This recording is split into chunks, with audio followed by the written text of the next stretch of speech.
Listen to the sound of the waves.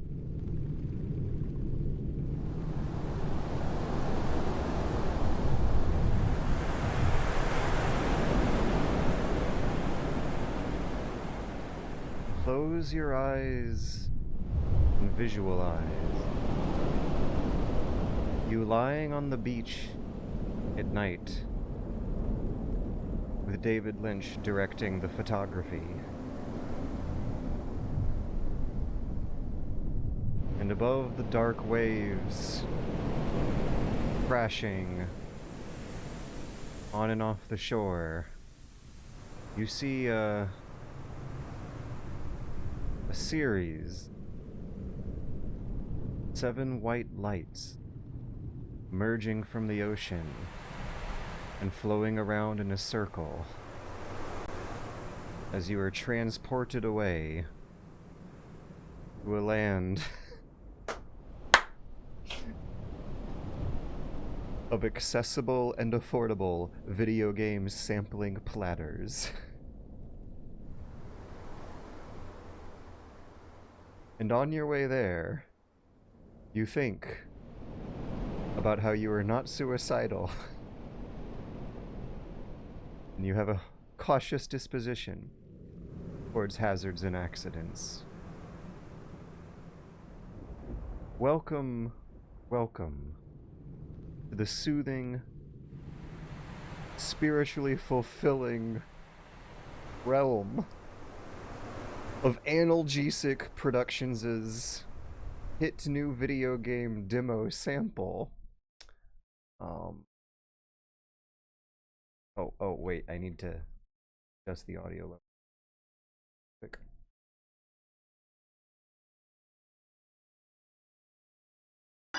Yeah, there we go.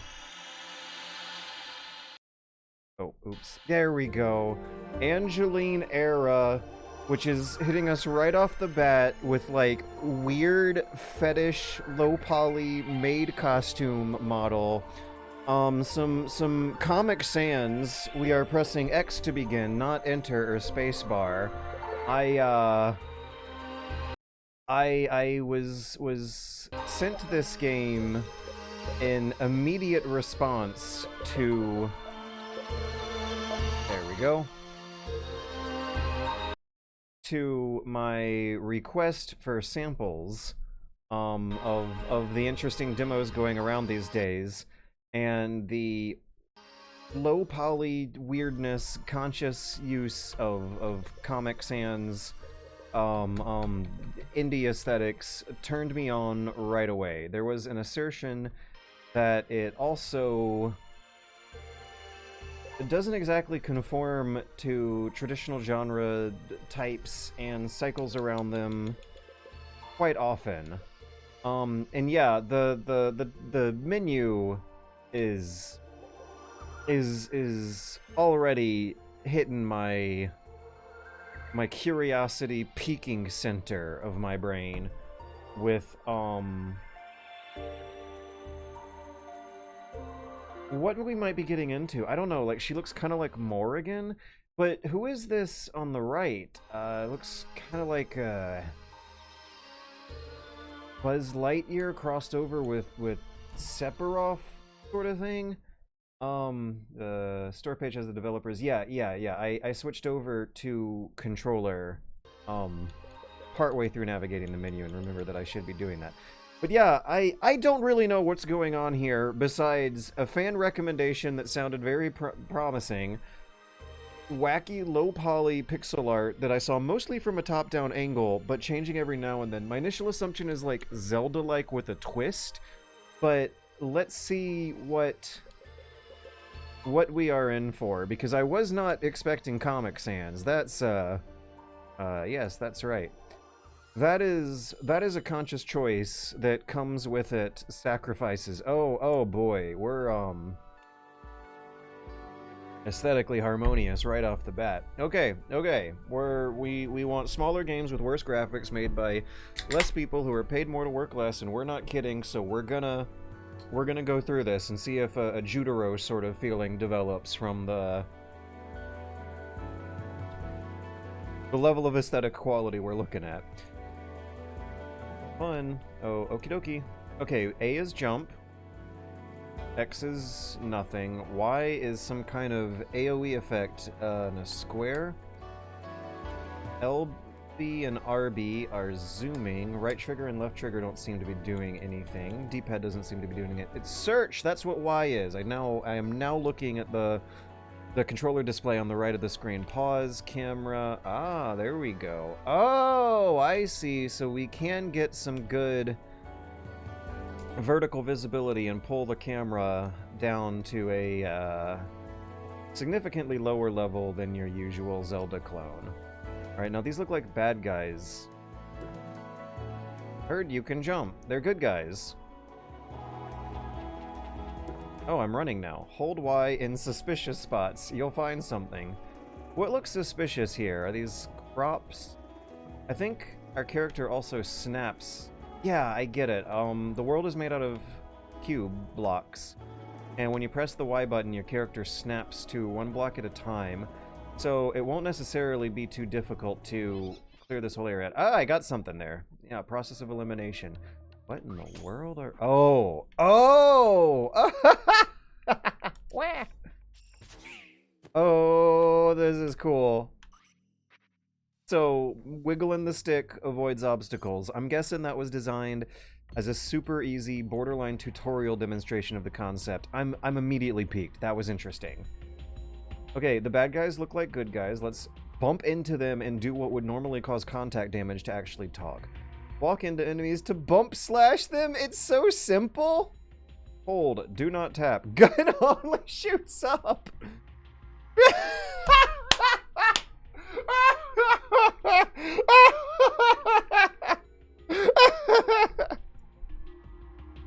Will do. Oh, that was a bad guy.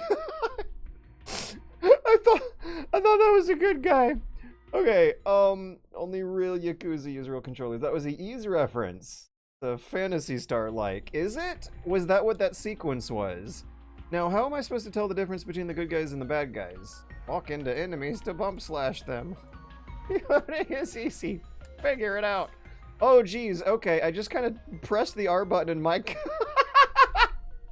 my cute little low poly Quest 64 looking guy just pulled out an Uzi and... I'm sorry. Okay, reloading is easy. Figure it out. Swap weapons, swap artifact, shoot. B-A-Y. Food gives extra health. Eat food at mirror table. Food is gone after eating. That is life. But towns sell food, so do not cry. I like the writing. I actually... Why? The writing is hitting me way harder than the Comic Sans would have me expecting. That takes the steak. Cooked animal meat of unknown provenance. In recent days, these mystery animal meat things. Ow! What? Why did the burnt steak explode in my face? The cooked steak. I don't know if it was burnt. Okay, reloading is easy. Figure it out. Click. D-pad. Shoot. Artifact. X. Hey, this is different. We're not squares. We're circles now. What? The controls are still mostly the same, but there's something different going on with the level design and world here. Okay. Wait for the full game. Artifacts have many uses, but you have none. Your sword is lonely.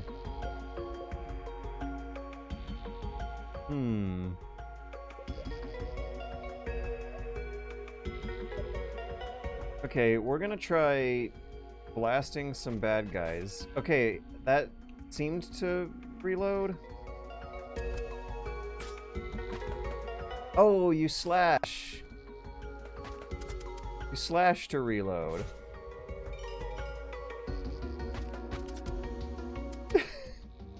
That shooting animation is pretty funny. There's some kind of meters. Okay, that must be ammo. Yeah, blue meter is ammo. Okay. So if I kill the enemies on the ground first and save the enemies up high for later, I might be able to have just enough ammo to clear the whole area of enemies. Oh, they take damage from the spikes. Can I lure them? Oops. Yeah! Okay, so I can save ammo this way and see if anything happens by clearing out the screen. Doesn't look like it. Let's get those enemies back so we can get some full ammo meter going for the next area. There we go. The fucking gun is so funny. Like some Shadow the Hedgehog visual art comedy going on. Yeah, Legend of Zelda, but Link pulls out an Uzi. You ate a steak. You don't know where it came from. I didn't eat the steak. The box the steak came and exploded in me. Gun is good at a distance. Try it. The shooting sound effect is also adorably quiet. Listen, you can double jump. Lucky. I cannot jump. I cannot escape. My fate is sealed.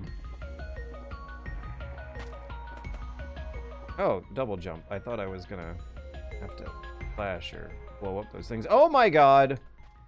Wah.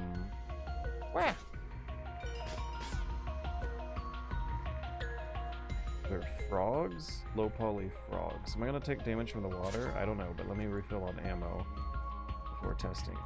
No water damage. Okay.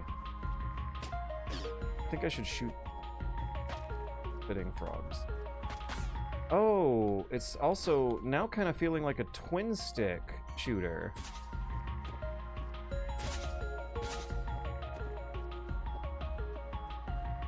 So my visual point of reference is Quest 64. Token Flip Guy mentioned ease. I've never played the ease. How do I aim again?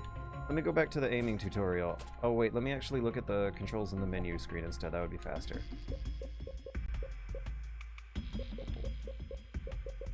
Oh, I think scroll down might be a incomplete options menu for the demo. In that case, I will just go back to the tutorial. The shooting tutorial.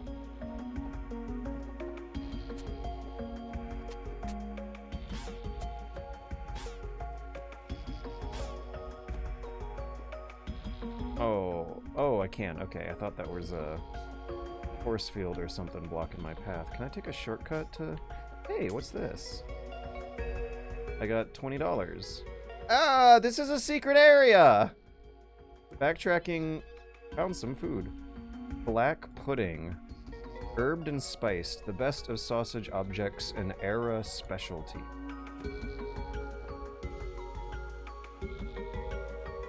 Hello?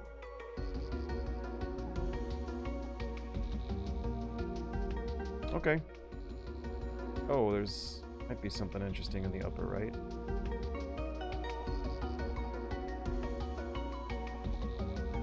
I will leave them be. I don't think I can shortcut back to the tutorial. I just need to remember how to aim. I thought it was right stick and that you play it like a twin stick shooter. I might not be able to go back.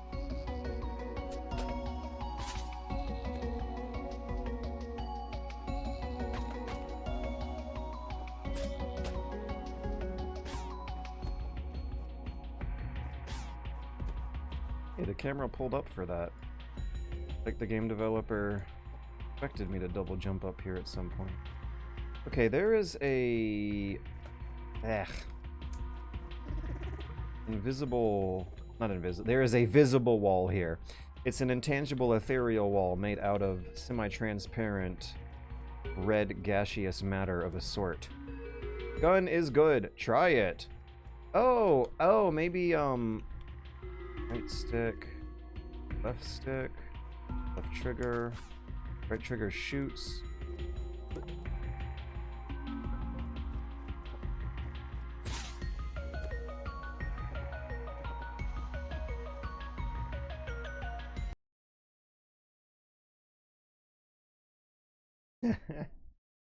Enemies respawn when you leave is BS. What if you do the search thing in that empty pool? Thank you.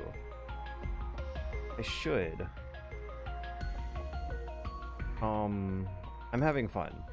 This is sparking a pure, innocent kind of joy. Hello.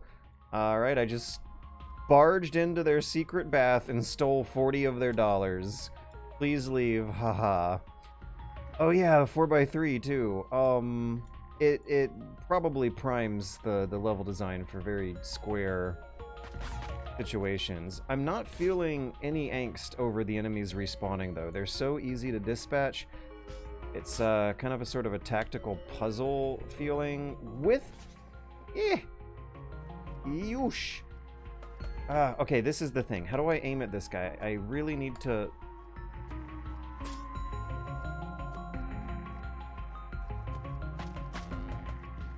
Okay. It's like tactical puzzling. I've been taking damage the first time I see these rooms, but when I come back and revisit them, the solution is known. No risks need be taken. The difficulty curve is in a nice spot where it doesn't really seem to matter much. Yeah, I'm like previewing an upcoming area here. I can't go forward to the north, so what's going on here is that this is a hint for a pretty dangerous looking room later on. They also gave me some kind of game design tutorial with that goat enemy that was ramming in one certain direction in a very tight corridor here where it couldn't really maneuver easily and was showing you the threat before really putting you in danger from the threat. This is unironically good game design. The aesthetic qualities have lowered my expectations for the level of quality that we're actually getting at and the level of thought and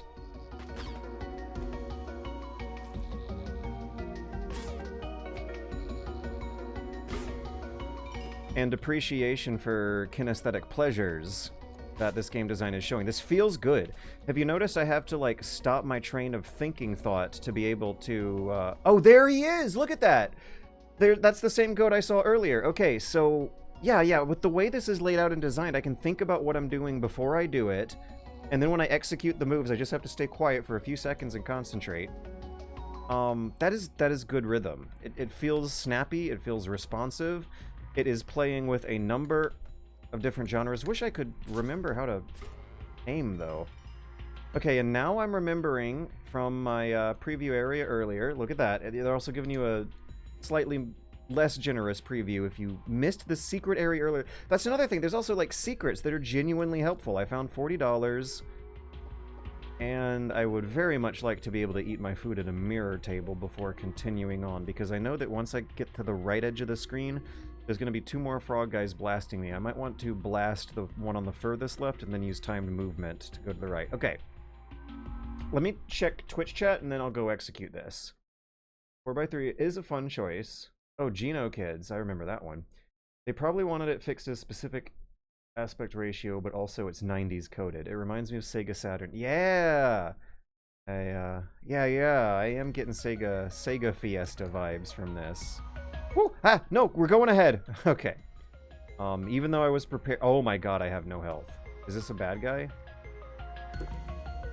Become a master of fates. Understand the eye gates. Cryptically self-aware. Oh boy. Cryptically self-aware NPC text is also quite fun. Humorously self-aware. Oh, friendly fire.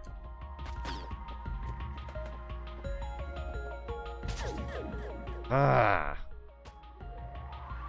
Okay, now, how could I have done that differently? I suppose with timing. Okay, I still have the same food from earlier. What was the consequence of my death, then? Why... Why should I fear death in this kind of game?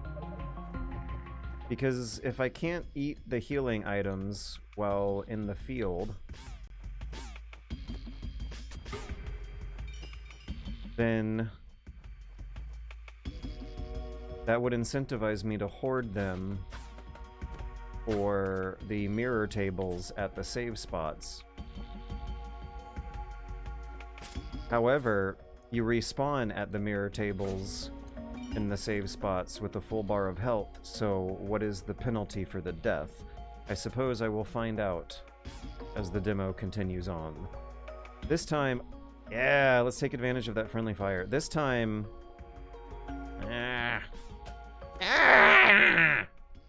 this time I want to go right and see what's right.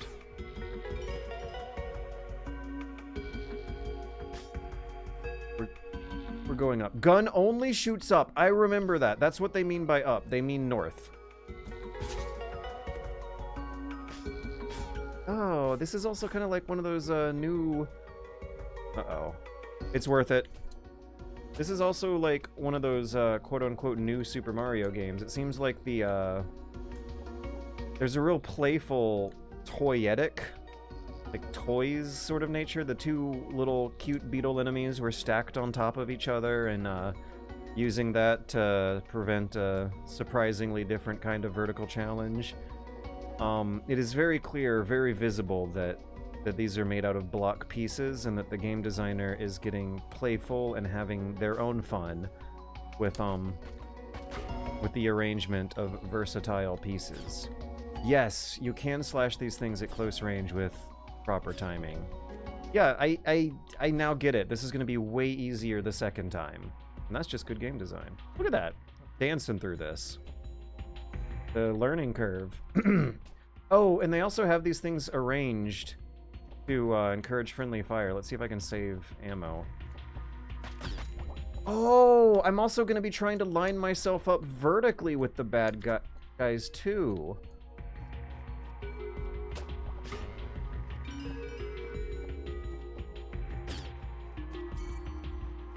I think one of these items might be healing me, or is it ammo? Can I get back on this bridge if I jump down? You know what I need to play? I need to play 3D Dot Game Heroes. How do these work? Look at me, like, experimenting at a safe distance with a discovery of new mechanics happening once per screen. This is good. No one would guess from the store page without word of mouth, but this is, like, actually good and deserves more attention. At least from what I'm seeing in the demo so far.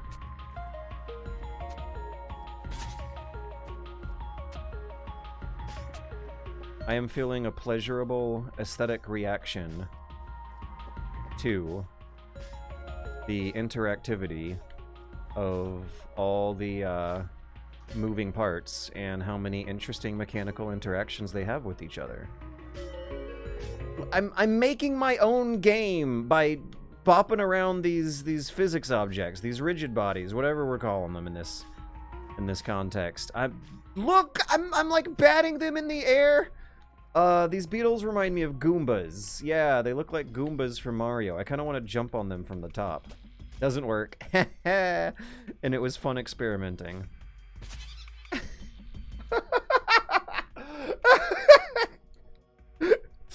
Oh, spherical object of danger. This reminds me a lot of the writing in Streets of Rogue. It's very self-aware that this is a game designer's game. That is having a lot of fun with the artificiality of being in a fake world where danger and death and consequences don't really matter. Alright, so those guys get pissed off. Look, they're placed in the water so they can't get you. They have the level arranged in a way that encourages this kind of safe experimentation. I bet things are going to get really interesting later on. I bet there's going to be a lot of really fun challenges ahead. That box had an artifact. Use with X if you have gems. Equip artifact at mirror table. Alright, so... the vines also show you can go up. Am I gonna get anything out of these guys?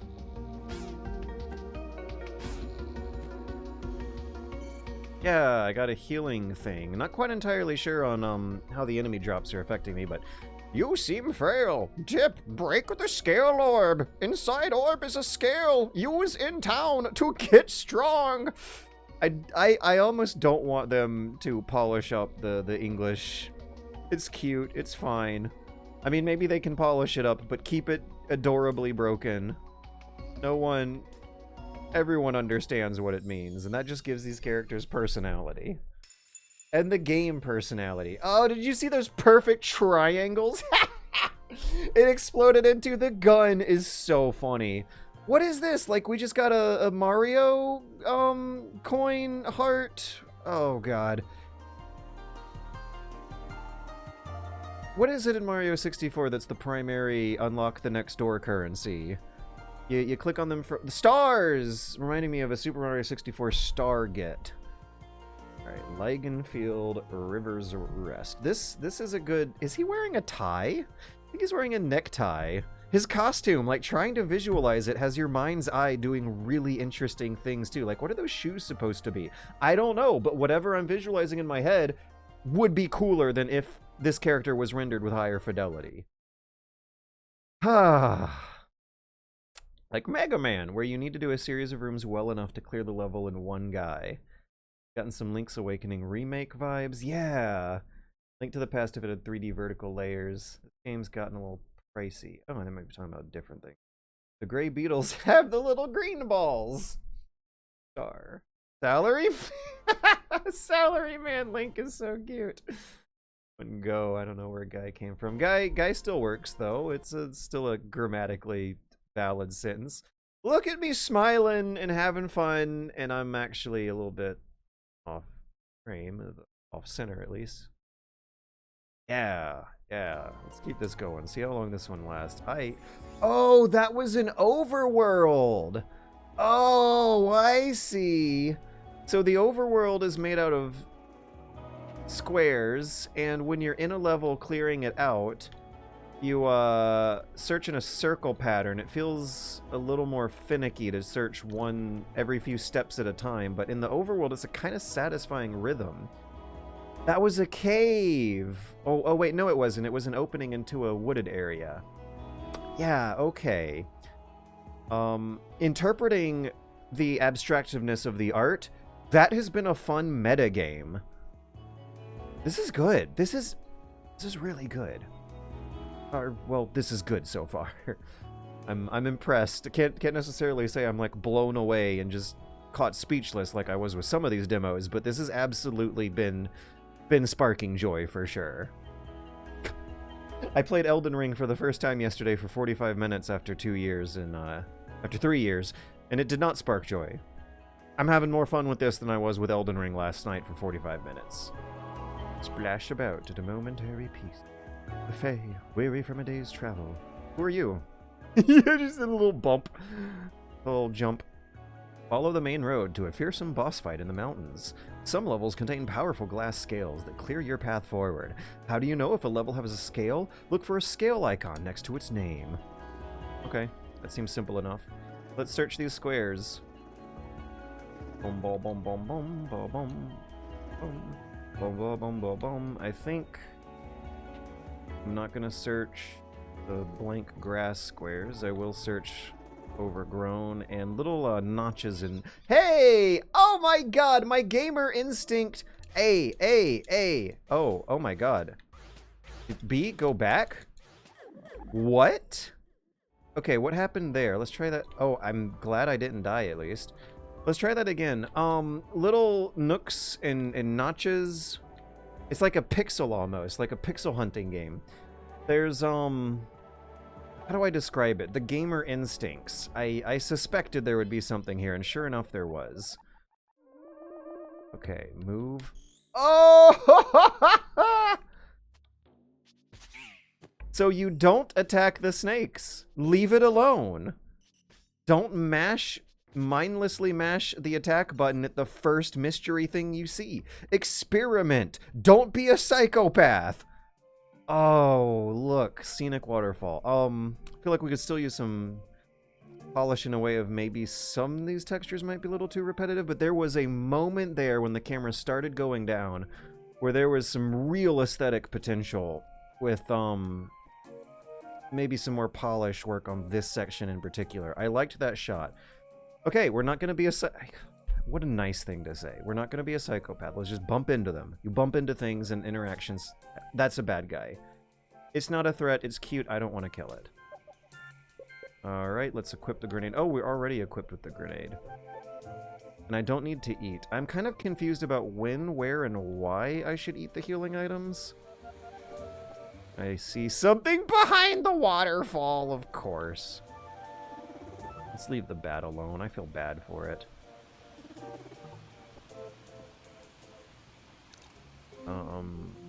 Search? Okay, search did something. Okay. I think the eye means we gotta kill bad guys, and unfortunately that bat that's not a threat, that's just minding its own business, might count as a bad guy. Oh, there's a puzzle I gotta solve. A grenade. Woo! Ah! Ah! What's, going on here? Bouncing off of an invisible wall, it looks like. The obvious solution, I thought, would be to throw grenades over the short wall, but the grenades are bouncing off of an invisible wall. Let me search this gray thing. Haha! Found some food. Disappointing white pudding. The unwanted, mediocre alternative to black pudding.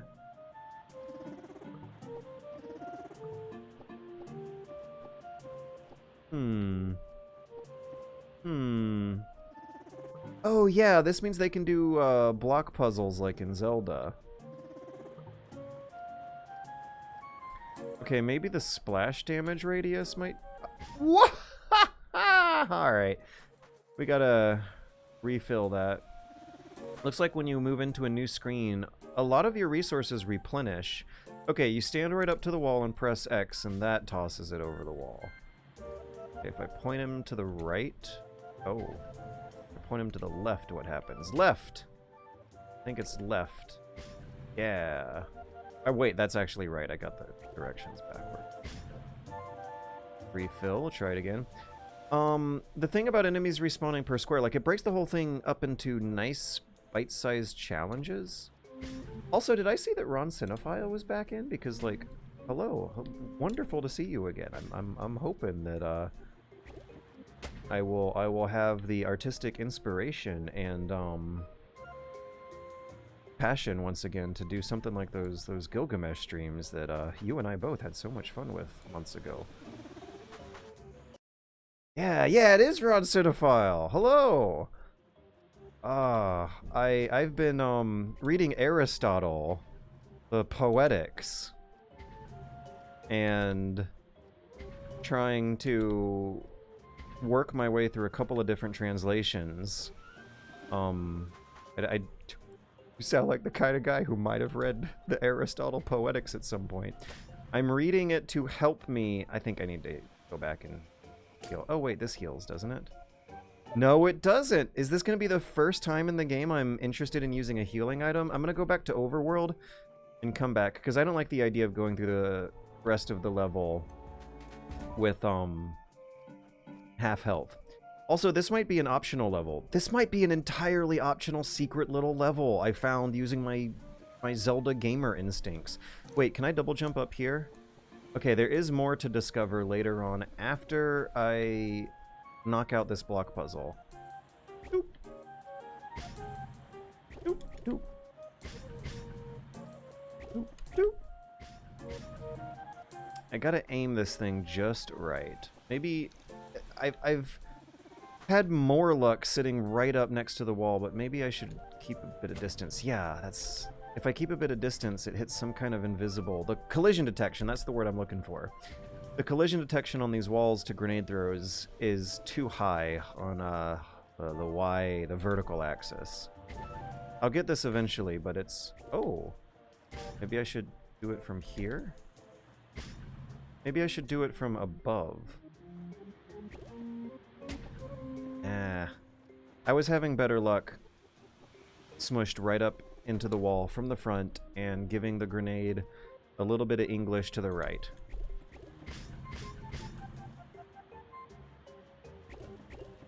I think this is the first part of the game so far where the conscious use of getting the player to expect a lack of polish is actually resulting in a lack of polish, because everything else that happened so far was not technically necessarily unpolished. There is some actually good, well thought out game design going on here that took hours and probably comes from a place of experience with previous projects before. But yeah, I'm reading Aristotle Poetics. Let me experiment with this bat out here. I now feel like I have the moral justification to whack my sword onto this innocent bat that's minding its own business, because apparently these bats are bound to... You know what? No. When saying that out loud, I realize that it is actually the morally right and correct thing to do, to leave that bat and that treasure they don't want me to have alone. We're making moral decisions that are not really given to us through dialogue, but communicated through game design. I would feel more comfortable after thinking it through out loud. Leaving them alone down there. And not throwing grenades in their faces while minding their own business, enjoying their protected investments of savings. Okay, those guys do a little dance jiggle sort of thing. Didn't seem like a particularly big threat, but now they go. They were previewing their movement for this. Okay, how do I get out of here and where am I going next? Oh, I bet I get that thing down here. Found some food. Brown sauce. The origin of its sweet and earthy flavor has been lost to time. Perhaps for the better. It's so funny that when you pick up a food, the package it came in explodes. Let's search some interesting areas. I'm not interested in fighting these guys. I'll leave them alone. That's another thing from, like, retro game logic, is enemies that you are incentivized to just leave alone. We're a big territorial pain in the ass, but we'll never leave that territory, and you probably will not come out for the better for the struggle. We're leaving them alone. We're even leaving the bat down there alone. We got some brown sauce. We stole those guys' brown sauce in cold blood without even thinking about it, but at least we didn't kill anyone. Alright, let's get out of here and go back to the main quest. We got our brown sauce. Our character looks so funny. The fact that he's, like, got the giant cloud buster sword in one shoulder, and then a little MAC-10 thing, gun, a very American gangster gat gun in the other hand, is, like, one of the funniest visuals the comedy behind that visual is saying something about the absurdity of game design trends and, tropes as possible. Alright, so what are you trying to do? I was trying to kill the bat with a grenade to clear the area of enemies to open up the eye gate that goes out to the other side. I've played this for almost 40 minutes now, and I don't know if it's coming to an end. What was I doing last Steam Next Fest stream? Was it an hour per game or 30 minutes per game? Might have been 30 minutes. Because I don't know how I could get through the whole list of games I want to check out in 4 hours. And 4 hours is all the time I got. Look! No! Ha! Ha! Look! With art stick! Press RB or LB. Zoom camera! This guy, I'm imagining them talking like YouTube poops. They're cutting mid-sentence. I think 30 should be enough. Do you think so? Because I still feel like there's some surprises here that go beyond the 30-minute mark. Oh, we're going faster now? Oh, you go slower in the overgrown territory. I guess these are supposed to represent farms? I don't know, but I like using my imagination. Oh, what are you? Did you know? Levels without scales will never clear your path forward. Many levels are not mandatory, so explore somewhere else if you're having trouble. I'm getting the vibes of a Mario world, sort of a overworld here. This is so cute. This is fun. Let's try digging here. Sure enough, there was something there. What a delight. Down, left.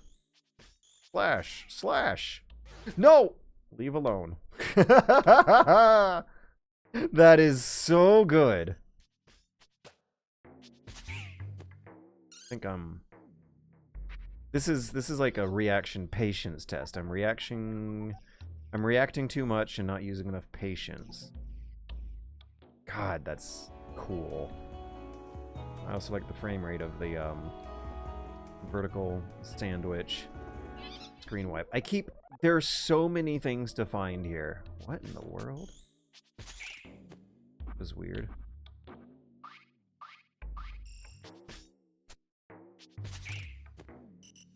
This is a level. Does it have a shiny... No, I don't think it does. Dreaming Cradle. Oh man, the music's getting interesting here. Yes, okay, so I was predicting earlier that some very interesting little tactical puzzles would arise, and it looks like we're now getting... Yeah, we've started to climb the learning curve to a more interesting spot. I don't want to put it down, and that's a good sign though, right? I don't want to put it down. I'm gonna put it down and move on to the next one, probably before we reach the end of the demo, and that's a little heartbreaking, because I'm having fun. I'm relaxing, my mind is not thinking about horrible, awful, stressful things it has to think about.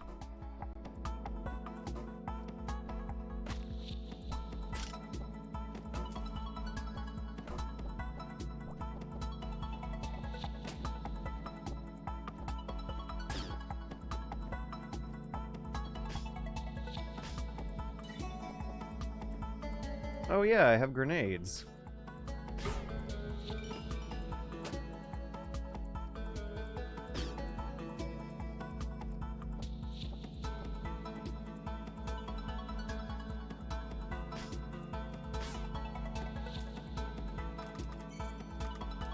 Okay. Oh yeah. Oh yeah. There's even a nice... I can't shoot these guys because you can only aim up thing. In years past, I think that would strike the critic or the reviewer as a negative. But in this year right now, we're appreciating some of the arbitrary competitive circumstances of classic game design. Have me feeling a somewhat high tolerance for arbitrarily restrictive combat and movement options because it forces you into more interesting scenarios. Oh, this is a blast. This just feels so smooth and clean to glide through. And the rhythm these guys are jumping at are like plugging into a nice psychological pacing where every 15-20 frames or so things get tense, but outside of, yeah, for the other 40 or so frames you're pretty relaxed. Just enough of having to shut up and concentrate in ratio to the nice, quiet, clean downtime. You should check this out. The video's not going to do it justice. It feels so good in your hands, and the mind space it gets your head in is such a nice one to be these days. I don't know if this is the kind of game that would show off well in video review and video content, and yet it would get decent review scores regardless. Ah!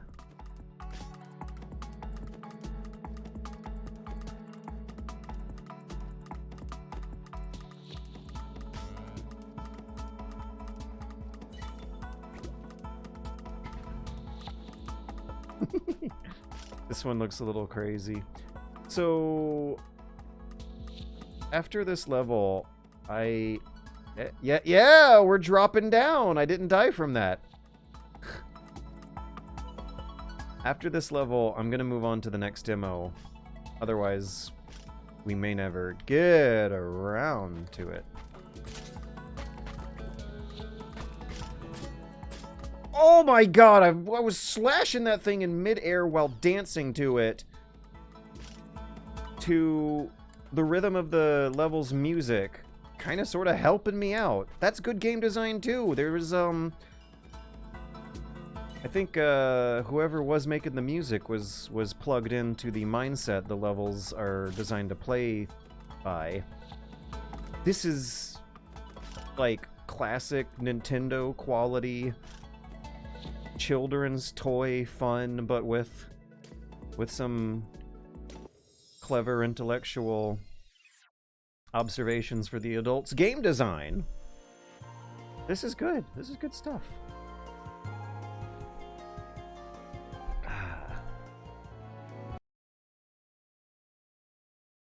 This is the first game. Something tells me he's gonna get it. What am I gonna get? Did I miss something? Kind of a Wario feel with that battle minigame too. Yeah, and it was a fun one. Okay. That might have opened some path forward, but I don't think... Let's... Yeah, I'm not feeling great about how there was no pause, no save function in the pause menu. I would like to save at a mirror table again before putting it down.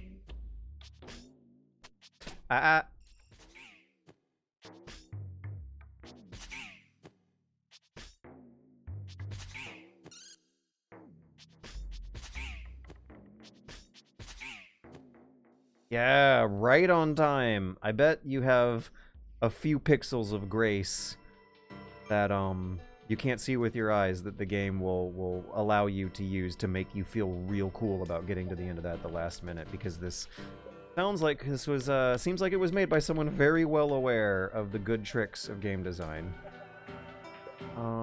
Press A, finalize load, search, pause. Oh, seeking a scapegoat, a farmer slaughtered the forest fae, but the fool got lost and the land swallowed him whole. There's even a story going on in the background that I missed this whole time. Look at that. Look at how this looks. It could still use some work, but it looks good. The camera angles and the compositions and the layouts of the blocks are hitting some kind of pleasing sensory phenomenon. Alright. When pickups like the money expire, they have an exploding animation. I wonder if they actually did that. They did. That was the funniest thing that happened to me early on. Oh, you're gonna get the game when it comes out. That was an F at the end, right? At the end of the battle minigame, I wonder if I only saw it as a pixel. I don't know, maybe. But we gotta put it down or else we'll never get to the next one. It's been an hour and since the stream started, which probably means 50 minutes of playing this game, and that's too much per game. Oh, next up we have something that's wild. Am I Naima? Okay, this is a game that's gonna try to gamify actual human thinking. There are words that are going to be floating around in our character's head, and we have to help them think about what they're saying before they actually say something out loud to try and reconnect with an amnesiac elderly mother or something. This one's going to be crazy.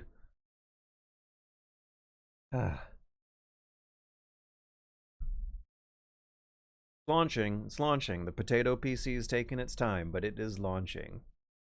This one is Am I Nima? Oh no. What?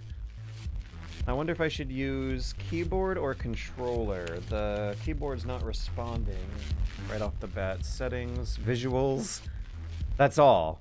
That's all we're getting. Alright. Alright, let's go. I want to play something weird. I want to have a hard time describing this thing with words, but an easy time understanding it with my fingers. Are we gonna get more love for just pure... Oh no. Pure, sheer, raw game design here, or did we get... Oh, no, we're still good. We're in full screen, so I'm going to get my chat feed on a mobile screen, a windowed mode this time. Am I Nima? Cold and perfect undulating prison for you to spend eternity. An irritating yet familiar voice scratches at your brain. You find yourself violently awoken by a mysterious figure. It worked! You're breathing! The air is cold and stagnant. The walls that surround you provide the room with a distinct lack of natural light. Someone's looking at us to the right. We're underground. Dozens of boxes overflowing with trinkets bring a sense of comfort. We're tied to a chair we're sitting in. A bungee cord holds your head up. What is going on here? Are we an abducted kidnapping victim or something? Nima, is that you? Words in your brain can be combined to unlock new words. Just tell her whatever she wants to hear. Oh, no, it's a woman. Tell her whatever she wants to hear. Okay, I think I might have read what's going on in the game description. I think I click and drag it to the head. No. And Nima. Nima.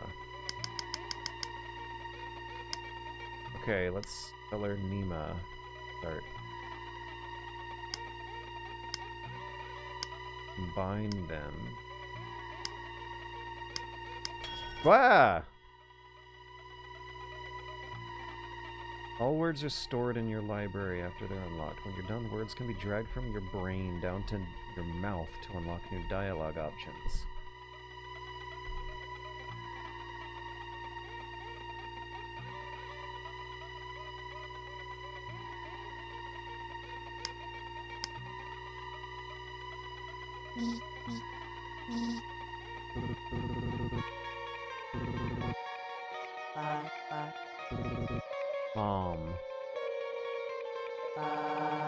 This is horrible.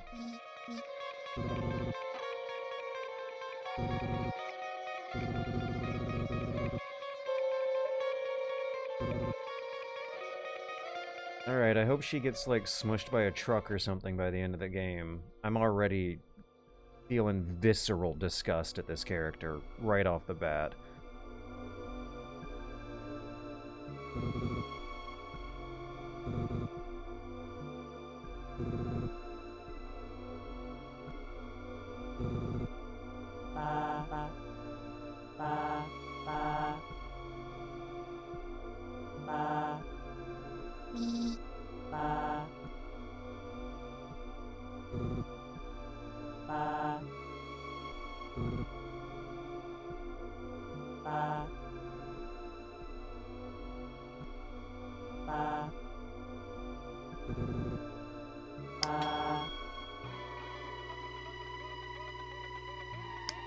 Oh my god, I have to say what she wants while trying to resist a brainwashing effect? Is that the actual game?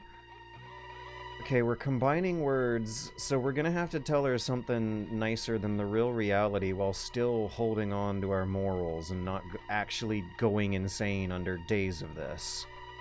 Holy shit, what a thing to turn into a game. Oh my god. I hate that I love it. The balls it takes to make this is really something else.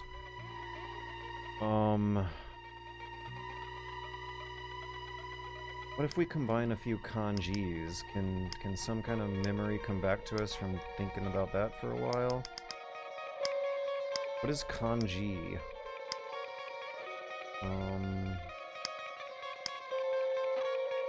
Oh my god, can we even clear our mind? Okay, we can. And collapse all.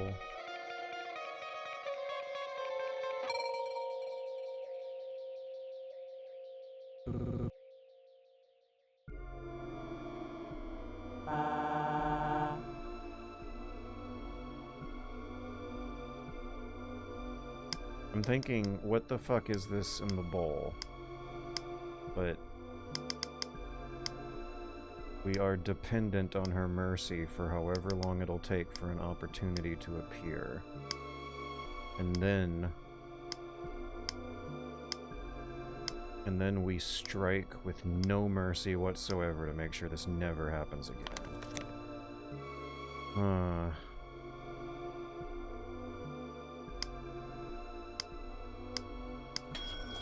No, we're not telling her that, even though that's the reality. That's how the situation works. No.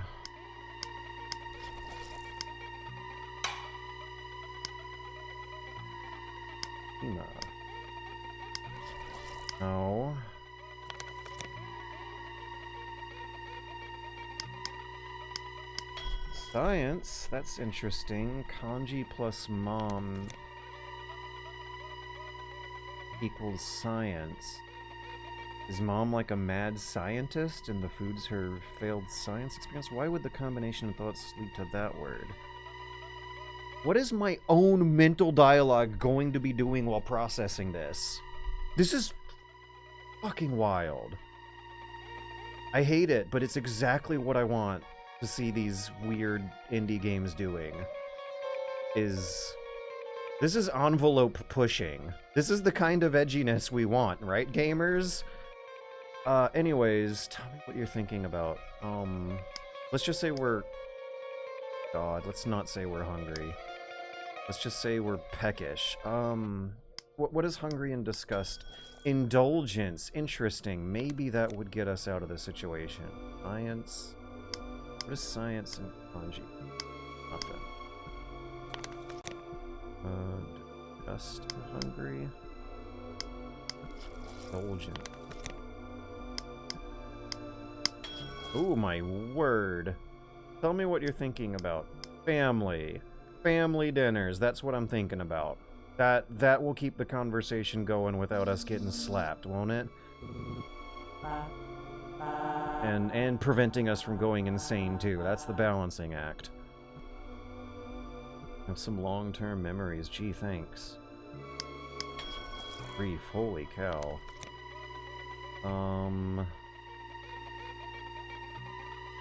Family. Love? I love it. Not quite. Let's not be that blatant. She might pick up on our bluff. Grief, love, fear. Grief, maybe? Best Titan.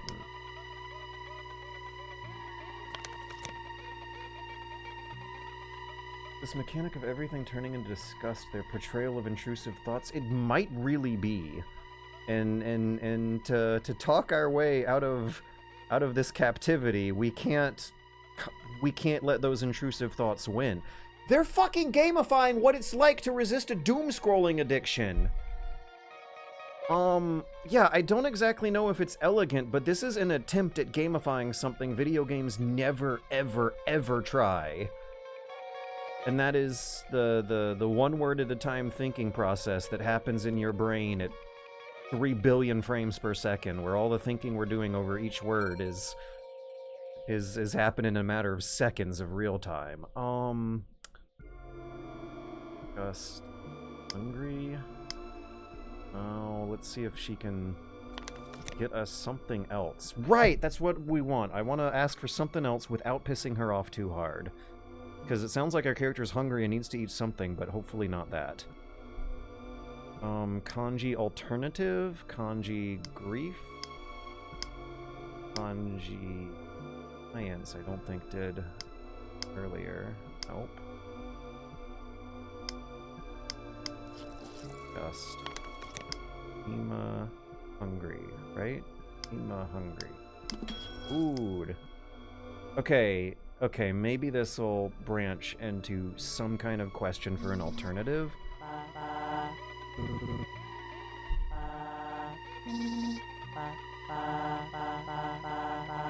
Okay, that doesn't sound that bad, actually. The fish looked a bit old.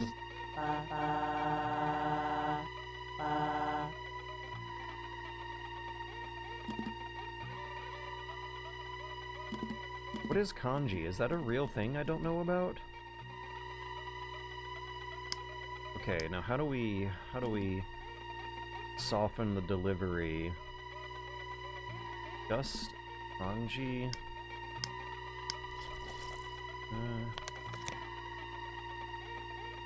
Why do some of these words have a border around them and others don't?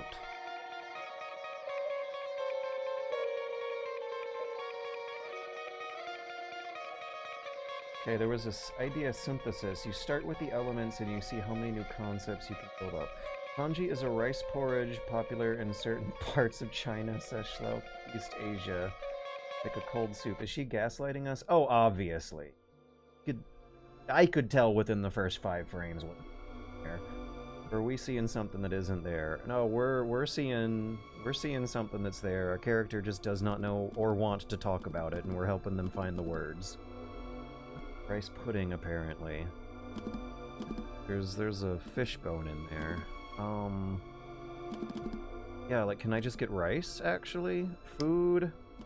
Science? But the thing to keep in mind that might make this more sense is that our character can be doing all of this stuff that we're thinking about in an instant. There might be some interesting way to display that with the game, like maybe a pause icon in the corner of the screen and some VHS effects might convey the idea that this is happening in real time extremely fast. Wow, what an interesting, horrible, horrifying, bold, ballsy, artistic, aggressively, artistic. David Lynch would be proud of the art that was made here. Maybe stranger food? Maybe we can ask her for even something weirder, prod her, sadistic impulses, and catch her in an error where she might just feed us regular ordinary rice instead? Because, our character's having trouble thinking. There's an implied memory loss. She might be trying to drug us again, based on the circumstances that I was inferring here. Science hungry. Food? He doesn't want to... I think it's a bordered word that triggers a speech bubble. That's it. Science project. Just you. Let's definitely not pick that one. Hungry. I feel like if we ask her about it and how she makes it, at some point the word rice might come up and our character might be able to politely ask for just the rice instead. You know, abusive parents, they got guilt. They still feel pretty bad about what they're doing. Maybe we can play this to our advantage. Hungry, Nima, stranger. There was one there that didn't sound quite that bad. Science project, I don't know. Indulgence, that's it. I think indulgence is the best shitty option we got. Scary. I love it. That's it. Alright. Try that one. You don't want to be spoiled or anything, but couldn't it be sushi? Maybe... No, just ask her something from a package, girl. Back and forth between you and the bowl. Does she seriously not think anything is wrong here? The irony of it, there are certain layers of her where you would imagine there were, and that's when your opportunity for saving yourself comes from. You have to tell her how disgusting it is. No, you don't. What is that? Is that even an intrusive thought? I'm tied up to a fucking chair. This could go way worse with the wrong words. Nima. Stranger. Scary. That might prod at whatever maternal instincts might give us an opportunity here. Just... I love it. Scary. Okay, I like that one the best of shitty options we got. Is there a way to soften the blow? What can we combine fear with?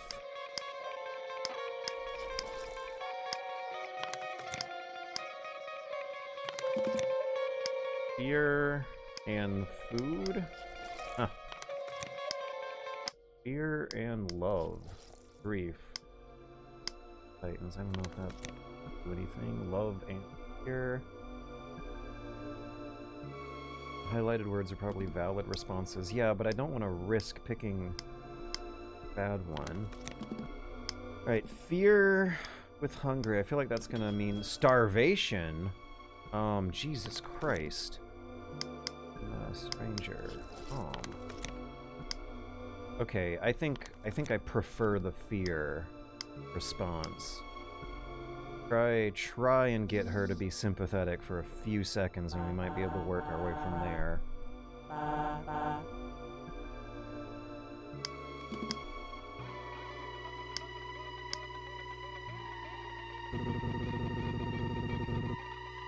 You don't know why. Yeah, I think her...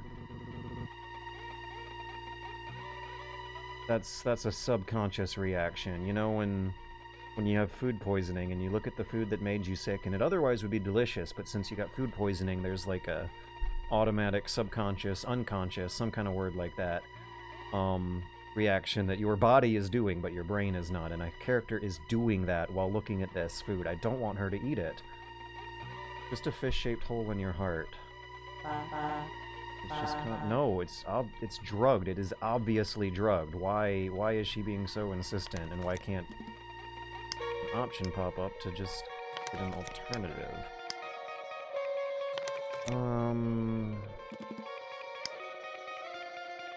Can I hit her with fear again? Oh no, I can't.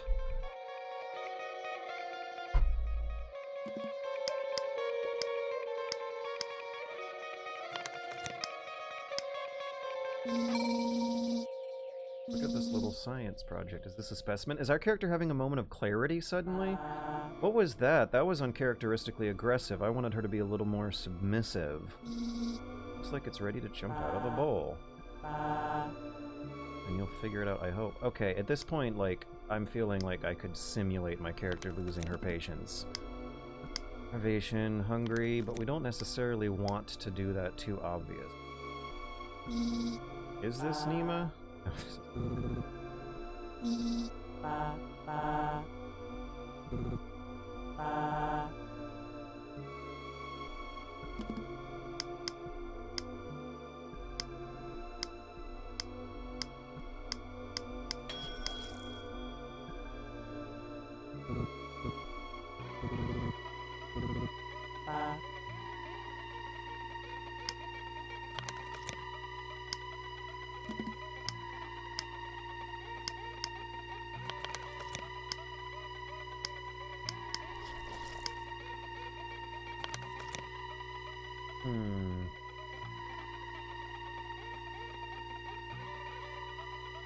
Hey, Eden Rose, the next fest is going uncomfortably. We went from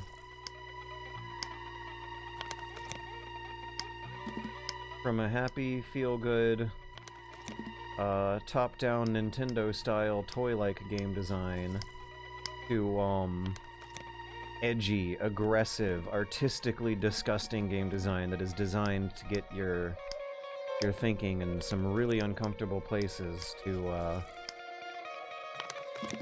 mechanically explore real, actual problems that are happening in real life that don't have easy solutions.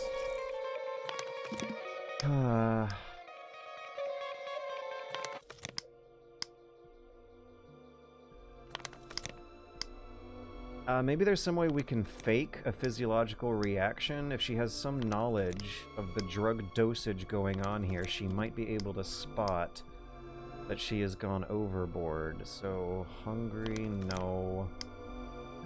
Food is not doing anything.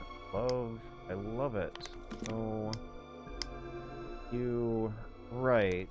Like, if she sees our character choose to starve herself rather than eat it, she might know that there is a unconscious blockage happening. Maybe. Worth a try.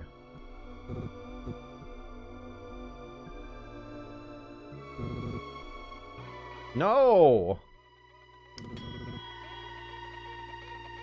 Oh, come on.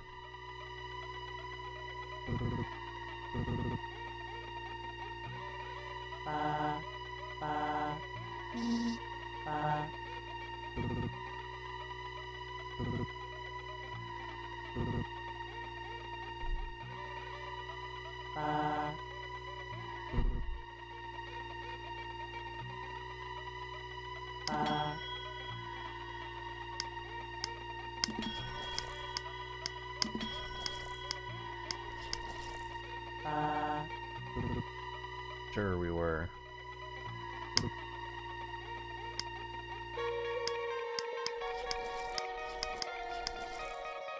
Alright, so is this a kind of, abusive homeopathy situation here? The mom is refusing to take the character to a doctor after an accident and spiraled into abusive behavior from there, or was it going on before?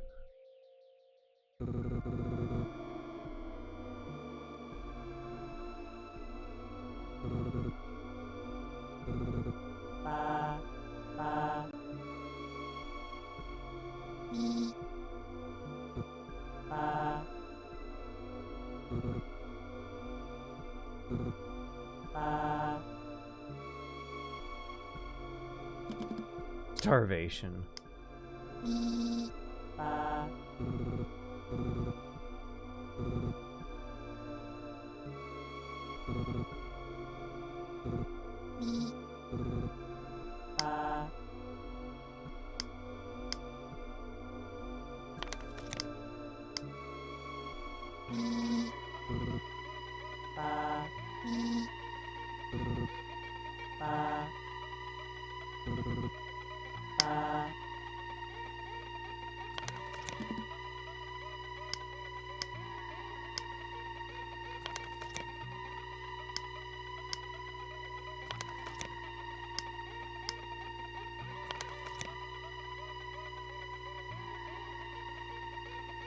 Wait, your brain went to the supernatural? What's been going on that's supernatural here?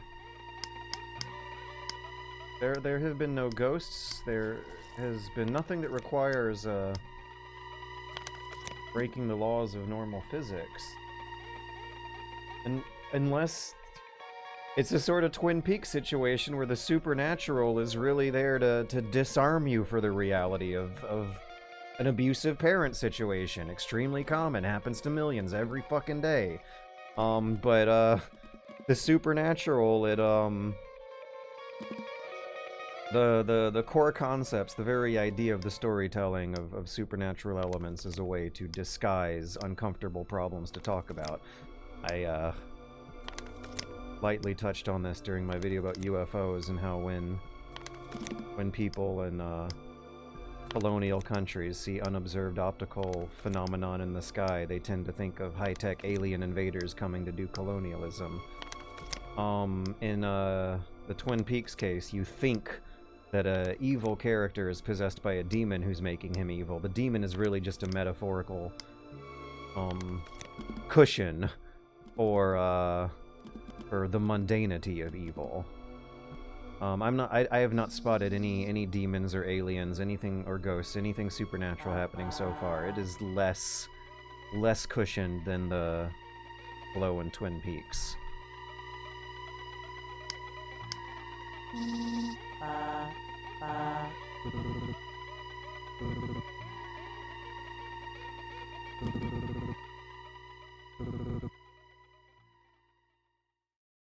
Right, she needs to get shot in the back of the head in the street.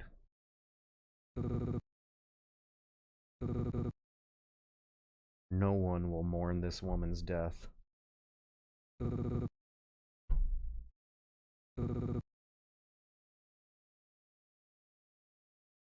The gentle hand lovingly caressed the face. That's our opportunity. We need to focus on that to get out of here.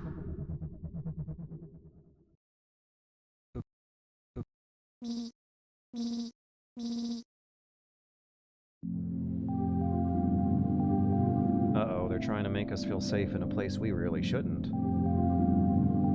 The music coming in. I don't know if I want her to develop a false sense of security in here in this room. Oh boy. Oh boy. Jeez. Yeah, it's not like there's put a piece of tape on the door button to check to see when you're getting spied on. River, blood, pain, rock. I think we're clicking on things in the room, and I'm also gonna lower the volume for this louder music track. And check on the time. It's 8:57. Started streaming at 6:30. No, 7:30. So it's been an hour. It might have been 30 minutes at this point, but I don't want to put it away just yet. There's still things going on. I was not talented. Oh, don't even worry, there's so many more important things to worry about, you child, stupid child. Talented at all. Sorry for losing patience, but that's... not... No! Penguin, I wonder if they're ever jealous of the birds. I envy.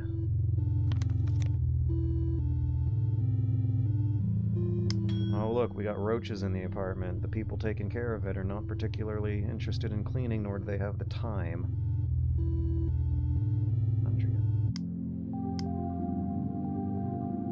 I wish I could be the powerhouse of the cell.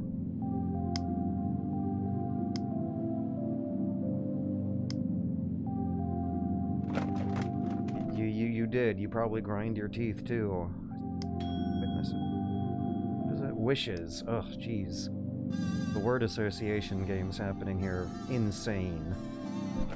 As are the incredibly terrifying, uncomfortable vibes. Look at this. Look at how naive this child is about the extremely dangerous situation they're in. Oh, I hate it and love it so much. I'm not gonna be able to stop thinking about this one for a while. Ugh.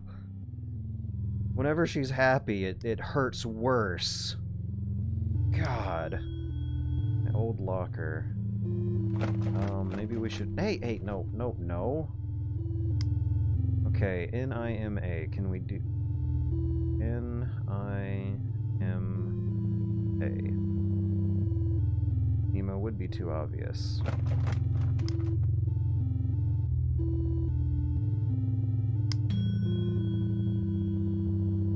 Help mom file taxes?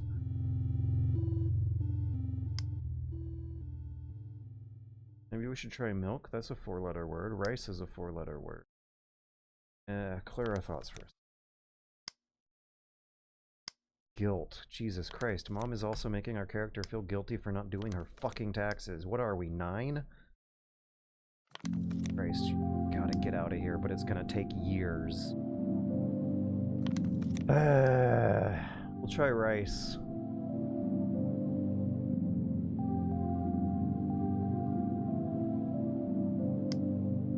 Not rice.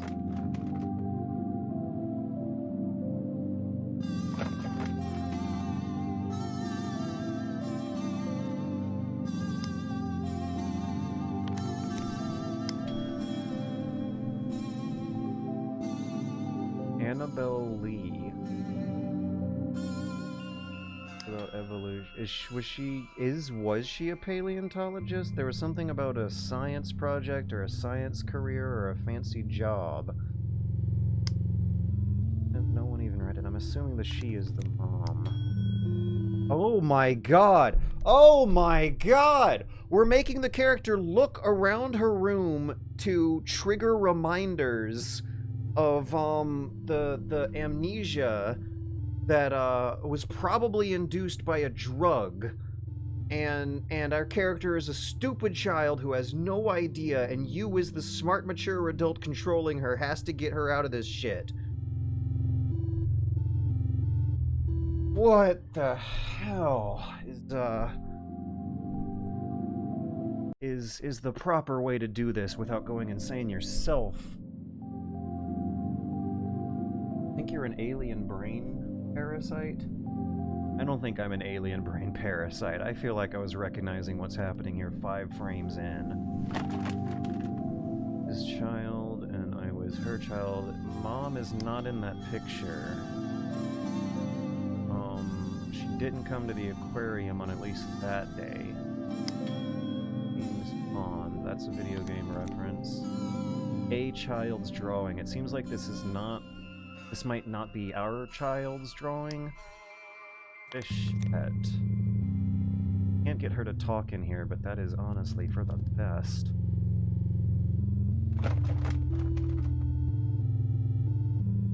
Need to...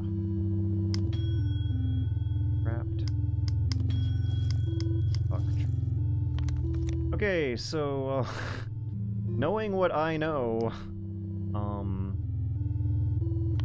we need to call a lawyer or something. We need to call DFAX. We need to call CPS. There is no way our character's gonna know that, and no way our character's even gonna have the guts to do that. But I'm wondering if that's where, if that is even an option we can play out as the story goes on. I'll look at the next scene for a few minutes, but not play for very much longer once I get there.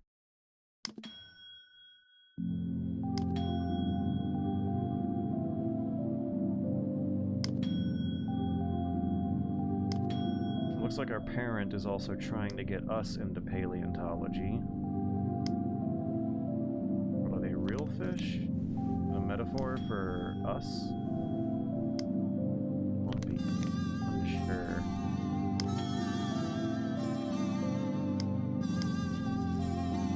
Happy memories of Dad. Mom is fucking terrifying, though.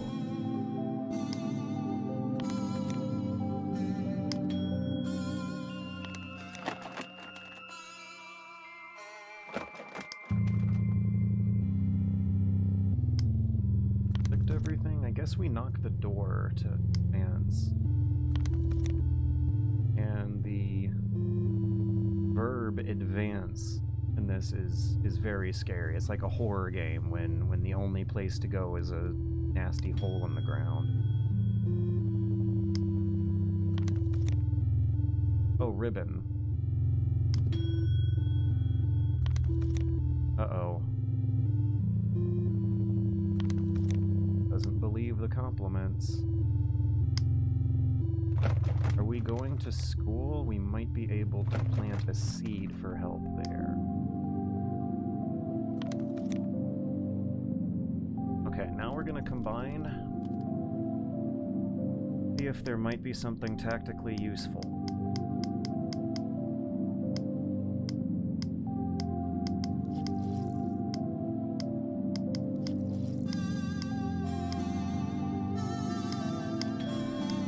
We're getting something, we're getting something. We're getting something. Grief? Oh, God. Combining something with grief activated a pet thought. Knowledge. This one might be useful later on. That's a very broad term. Knowledge. Cool. Fossil. Outside. Does she know laws? Cops? Authority? Dad. Yeah, what's Dad doing? It sounds like Dad might be able to help. Dust, Mom, Kanji, Science. No knowledge of outside. Hey, thanks for that, chronic player. Hashimi plus grief equals pet. Jesus.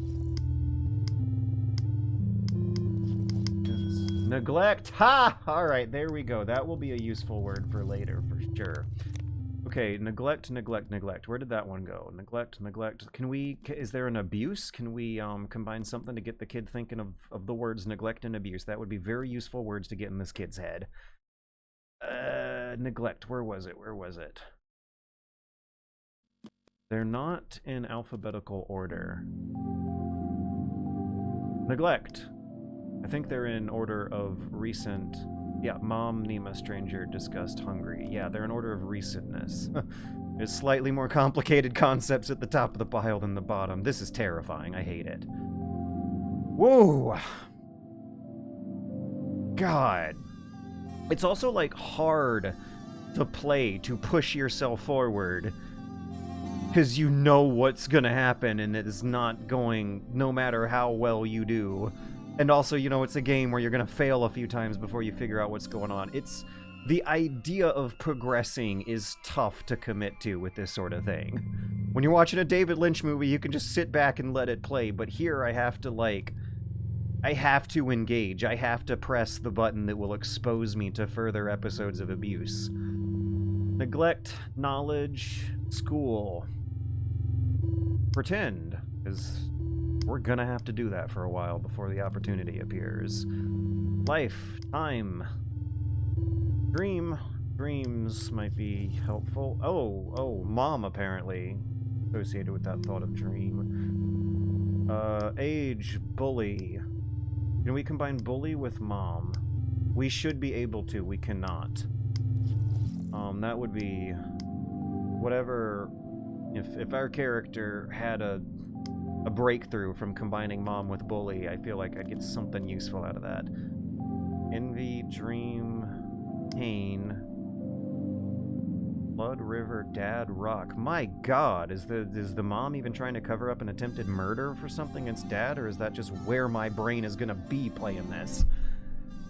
And the music is like, it's so dissonant, because they're trying to do the Resident Evil save room thing, and our character is feeling comfortable in here, but there's an uncomfortable tone, a sort of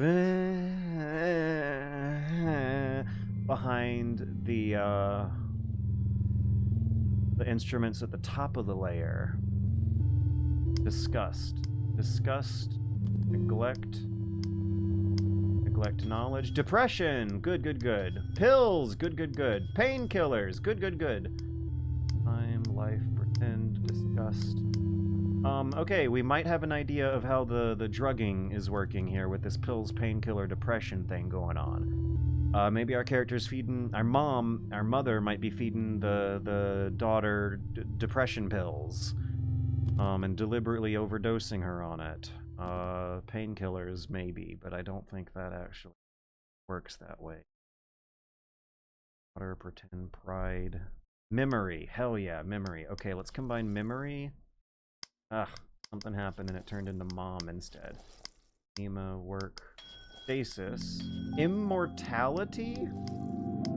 I think that's the wildest, closest thing to a supernatural concept we've hit so far. Otherwise, there's a rational, reasonable, psychological explanation behind everything going on here, and I hate it. Stasis, immortality, depression, pills, painkillers. Okay, maybe this might be related to some kind of delusion that the mother's having that's triggering this abuse. Stasis, lonely. We haven't come across the word power. All right, power. Dad, mom, love, fear. This power thing might be useful. I feel like my own thinking out loud that I'm doing is actually resembling the words getting tossed around in the soup pot you're stirring up.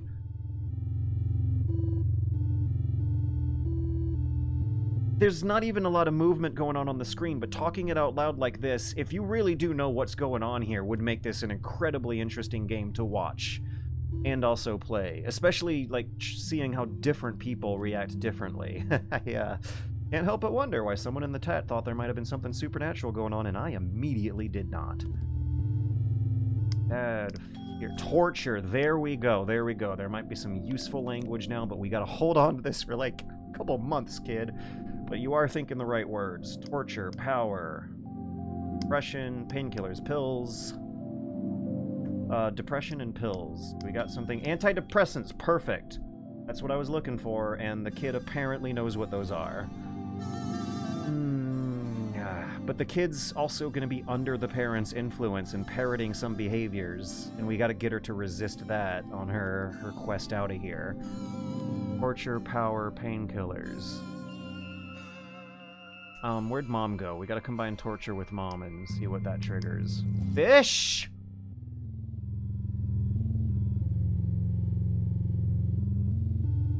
Fish torture. Experiment?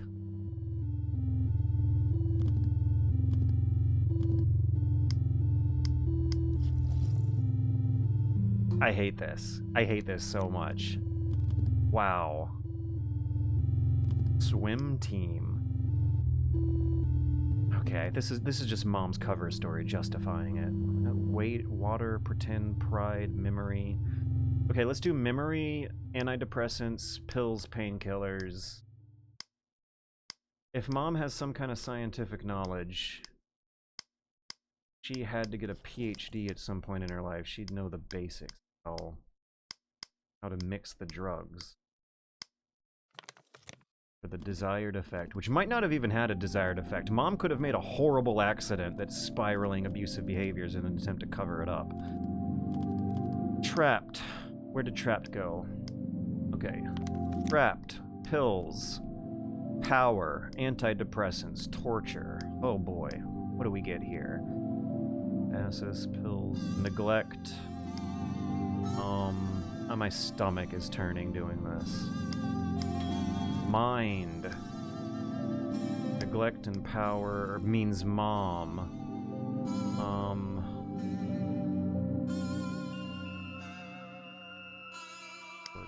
Trapped. Punishment. Oh, there we go. Yeah. That's the typical cover story for sure. Punishment, accident. We got this. We almost have a case here. I feel like I'm playing a detective adventure game where you build the narrative until you finally find the one that fits. Punishment, torture. Punishment, Mom, Nima, ghost. Right, that is the second word on here that is hinting at a supernatural concept that in literature are utilized as metaphors for real things. Ghost, power, torture. Yeah, maybe Mom's torturing us with ghost stories. We're a stupid kid and don't know better. I've already put together some methods of the torture that the kid is remembering, and it's heartbreaking. It is absolutely heartbreaking to me. This is a difficult game to play in the similar sense that some experimental... Whoa, stolen. There's also thievery going on. Corpse. Wah. Ah. Oh.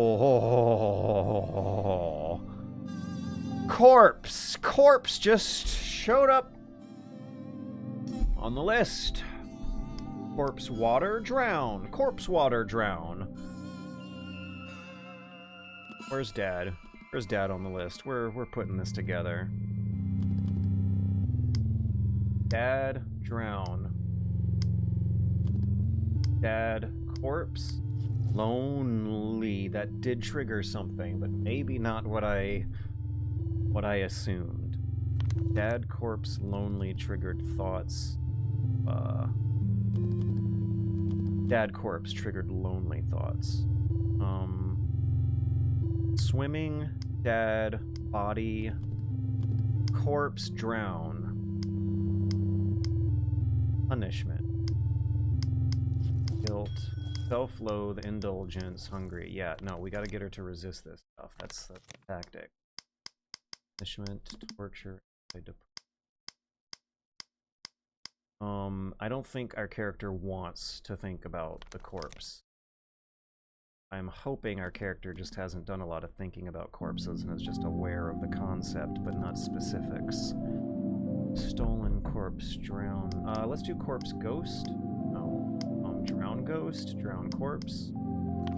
Self-loathe, antidepressant. Pills, painkiller. Where was depression on the list? Depression. Okay, that's fine. Repression, obviously. Our character. How did our girl learn that word? Repression. Huh. Okay, let's combine repression with body, river, drown, corpse, and dad. And let's keep pet fish around. I hate this. It's compelling though.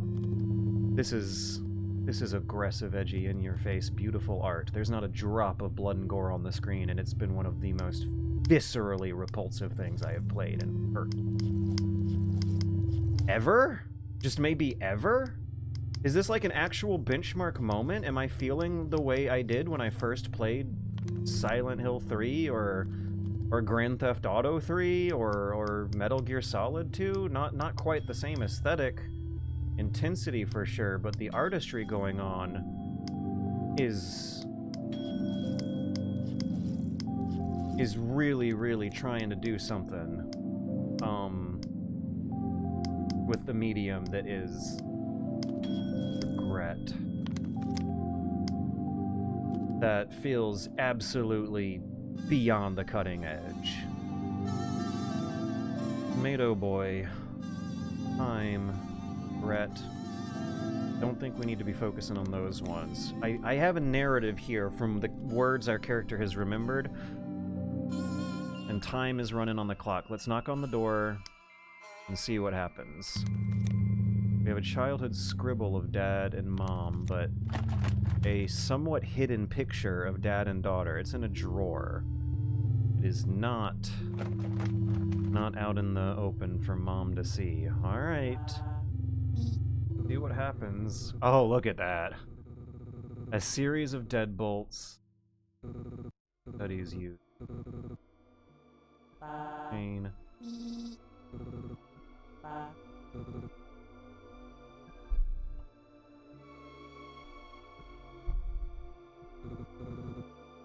Quick, lock her in. Hesitate, weighing the risk of trapping your mother in your... That, our character... Our character might not have all of her marbles together, but I think she has enough. The bathroom is unlocked.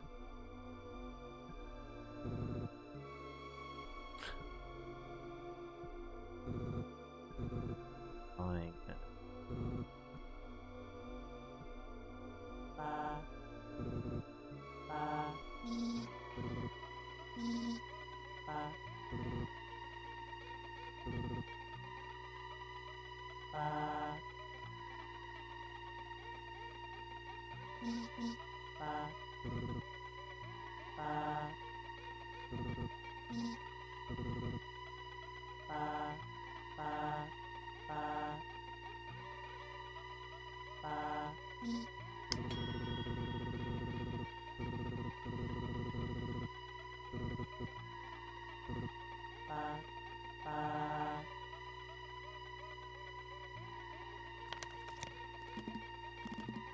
There is, but I'm wondering if I should be honest.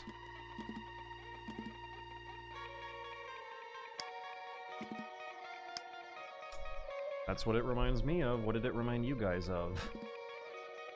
Compare and contrast different playthroughs of this game to learn a little bit about the heads of the people playing it, huh?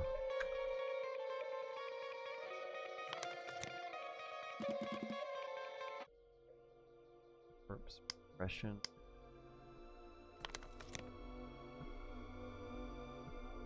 Fossil! Fossil. Mom would love to hear about that. Yeah, fossil. Shark! Wait, that's not quite. The apex predator of the deep. Did you know they can... Yeah, good job. This might get her guard down. That was... I feel good about digging that one out. This is also thrilling. I'm feeling really excited and, like, self-congratulatory about that one. Tired sigh. Oh, okay. Let me focus on how it makes you feel. That is how it makes me feel. It makes me love paleontology, Mom. I feel love for ancient wild animals. Let's see what happens there. That's the oh. Okay, you could have held back from the dad though. Oh, can we get tickets? Dad was still around. Oh boy.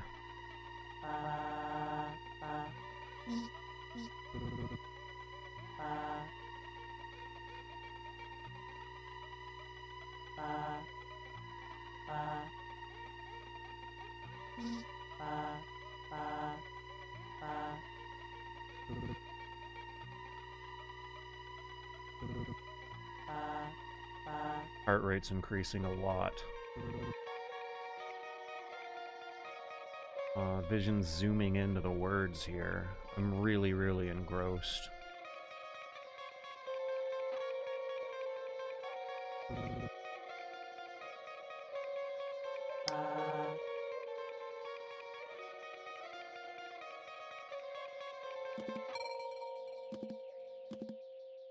Okay, so last time I tried to play her paleontology knowledge, she wanted something more subjective and psychological. Rock. So maybe not paleontology. Let's talk about geology. I mean, last time I picked fossil, I got chewed out for it, so... Trapped? No, that might...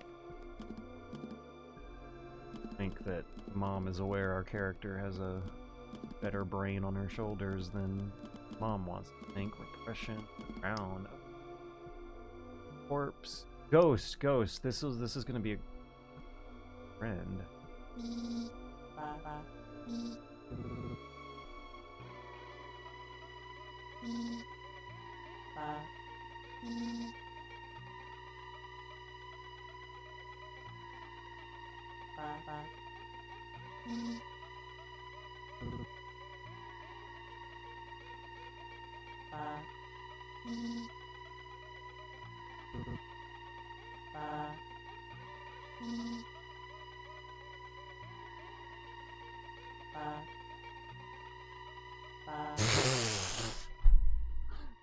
Alright.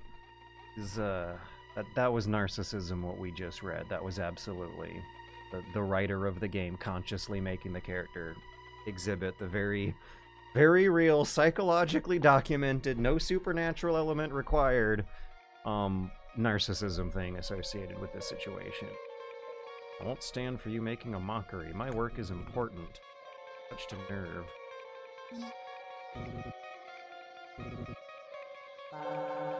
Cure, yeah.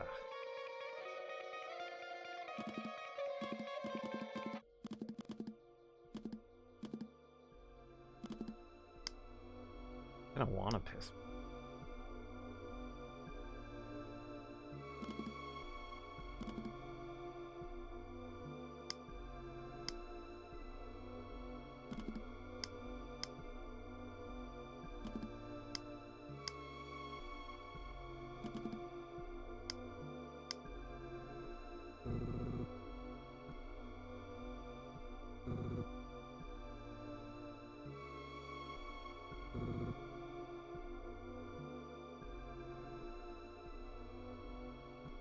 Trying to remind us of how good. Yeah, it might be an attempt at salvation.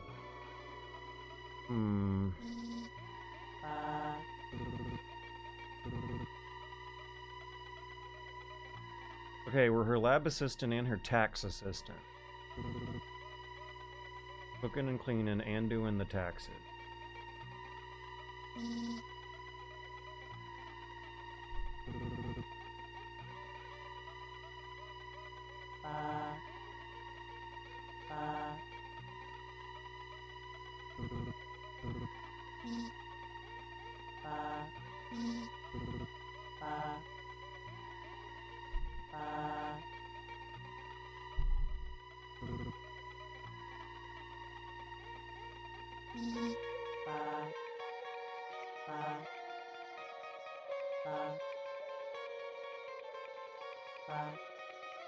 That's all our fault, isn't it, Mom? I'm the one who tied me up in the chair in the basement, aren't I? Look what I made you do, huh?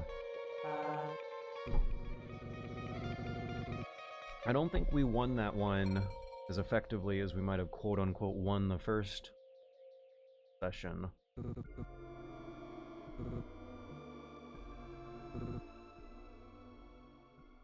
Rolled stimulus. She doesn't love you anymore! She'll come back around, and then that'll be our opportunity.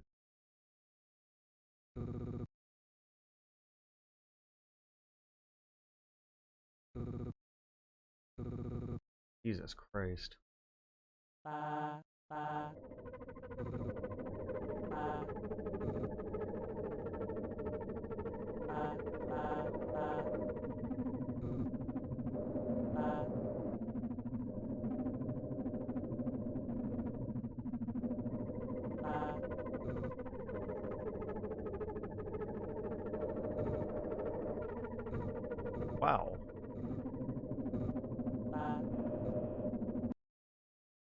Jesus Christ. Well, I'm sorry, but there is an amazing effort and attempt being made in there that is absolutely worth shouting out down from the rooftops at all the gamers about what we all just went through together.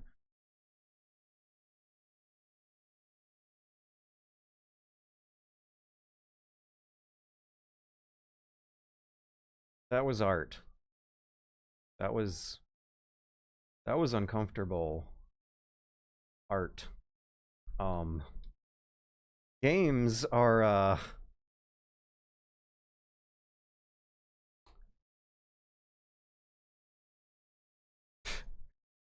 video gaming is a land of many contrasts, because now we're gonna play one about climbing the cliff of a rock wall and feeling really good about ourselves when you get to the top. I think I will definitely be playing that one more in the future, but not in front of an audience and by myself, and I might even take notes on it while I do it. That is important. What I just played, I think, was important. That felt like some kind of moment in gaming history that might even need to be noted more. I don't know if the audience would ever be a very large audience. I don't know if it would sell millions of copies like the avant-garde, aggressively artistic, edgy in-your-face stuff from the PS2 days were doing.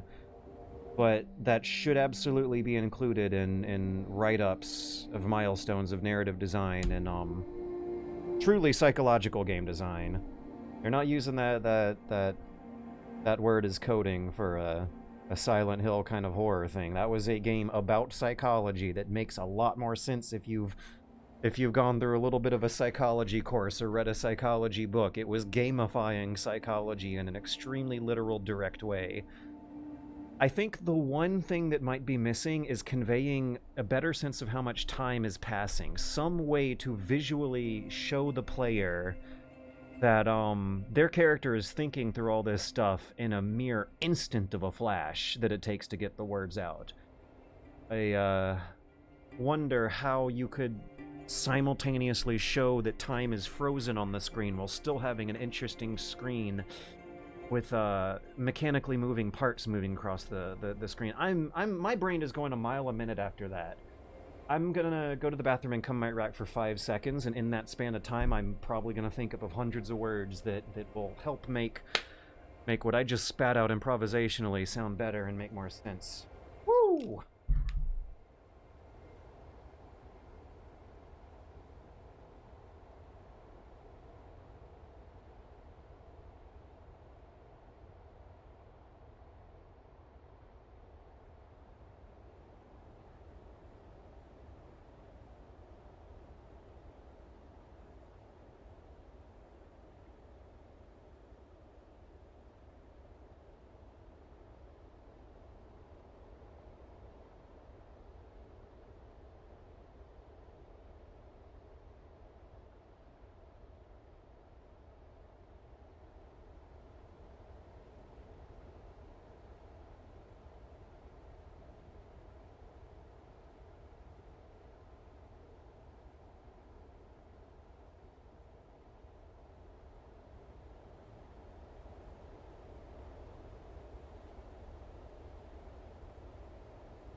In that 5 seconds of thinking time, which is like in that 5 seconds of real time, which is like 35 seconds in thinking time, I think I decided that the whatever words I could say would say less than the silence, which might speak for itself.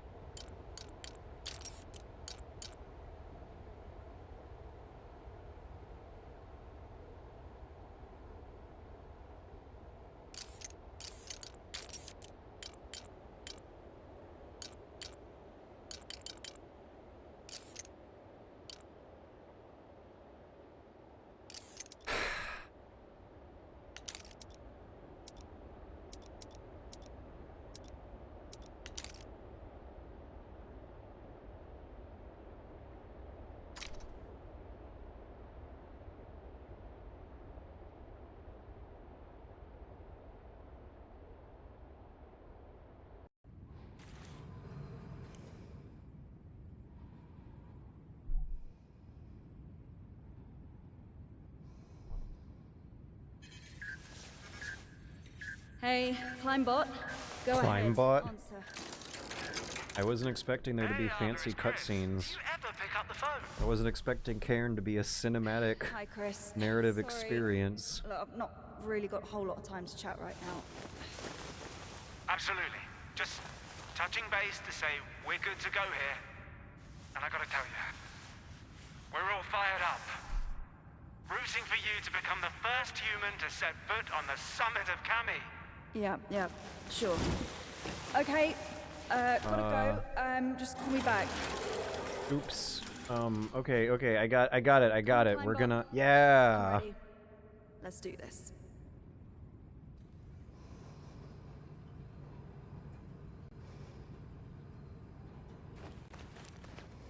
Oh, we're stuttering.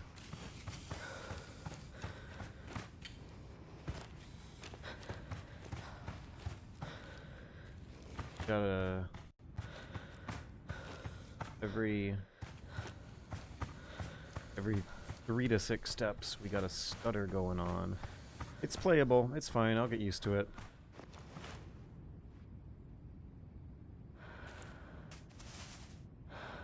Oh.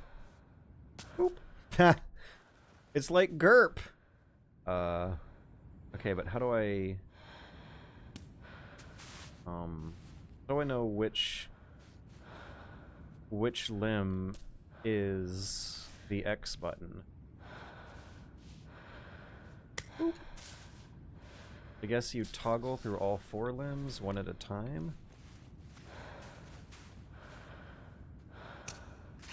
And there is a kind of auto-aim sort of thing going on. Oh, this is going to be interesting.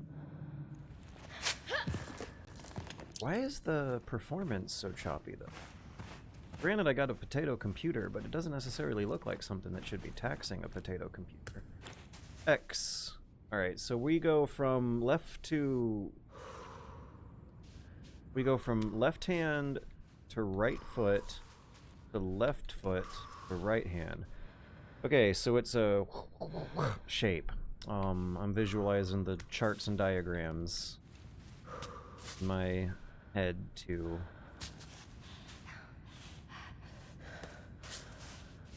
better understand the game logic. Yeah, some demos are a bit unoptimized like that. I'm not going to give it a hard time for it. It's just a demo. And even then, it's also the years upon years of being immersed in a very wasteful and conspicuously consumptive world of high-end PC gaming, where nothing less than 90 frames per second is good enough, and nothing less than 1440p is good enough, and really you don't need that stuff to fully appreciate the beauty of genius game design. I've been enjoying some nice games of chess lately. That doesn't make me feel like any less of a hardcore gamer, to say the least, of all the high difficulty retro challenges you can do without high-end PC hardware. Yeah, it's hitching, it's stuttering, but it's not unplayable. The game design does not require twitchy enough, smooth enough actions for that. This is the first interesting situation where I've had to think a little bit about where my different limbs are gonna go.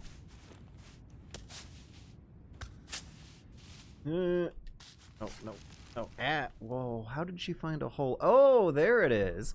Okay, so the camera can, like, kind of help you navigate around some seams and textures. You gotta squint and look for the subtleties of the textures on the walls.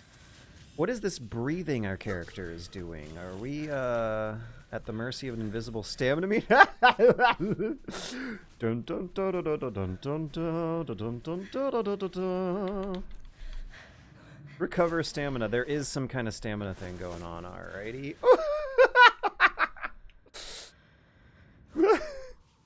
No.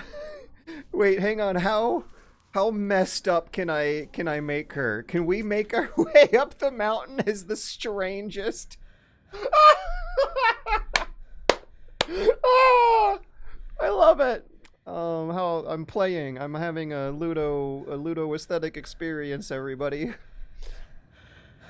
With 1 foot held high, keep, no, L stick pushed forward so that Ava stretches and reaches more distant holds.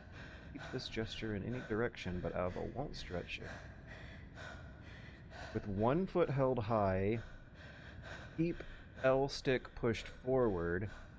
Okay, okay, yeah, it's like a sort of stirrup thing. She's pushing herself up. It's strangely shaped staircase. That's how I'm gonna think about it. With the like sort of bloodborne rune I'm etching into my head of the order your limbs go in with the X button. Alright, let's make her look as silly as possible on a still valid route up this rock as possible. Yeah! How is that a hold? Oh, maybe it's not. Maybe I screwed up. Okay, come on, let's get 3 points of contact. 3 points of contact. Ah, that was an interesting window where it looked like I could have saved her.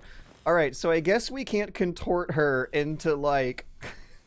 we can't have a limb-by-limb Monster Factory sort of situation here where we can play the game with the wildest-looking character possible. But at least we can indulge in it every now and then, and that's gonna be great. I'm very much looking forward to the real level. How long have I been playing this one now? Maybe 5-6 minutes? It's 9:38. Let's say I started at 9:30. So around 10. Come on, come on! Yeah!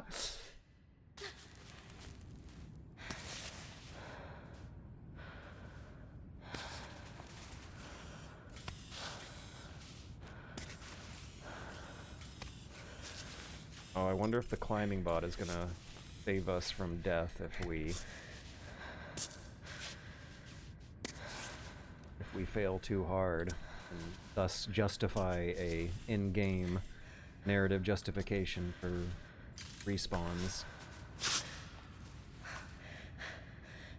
Also, what was the deal with that cutscene in the beginning where the character has like some kind of a developed personality with friends, associates, other characters who we're gonna have to talk to every now and then? I was not expecting a game about climbing rocks to have that much of a story.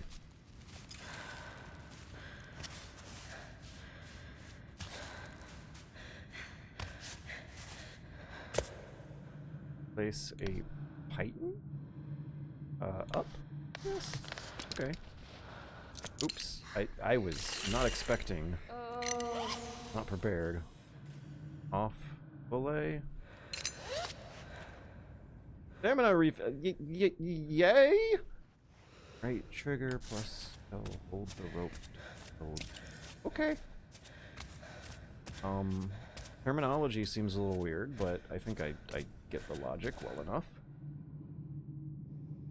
I'm starting to understand why your limbs are dislocating your belt.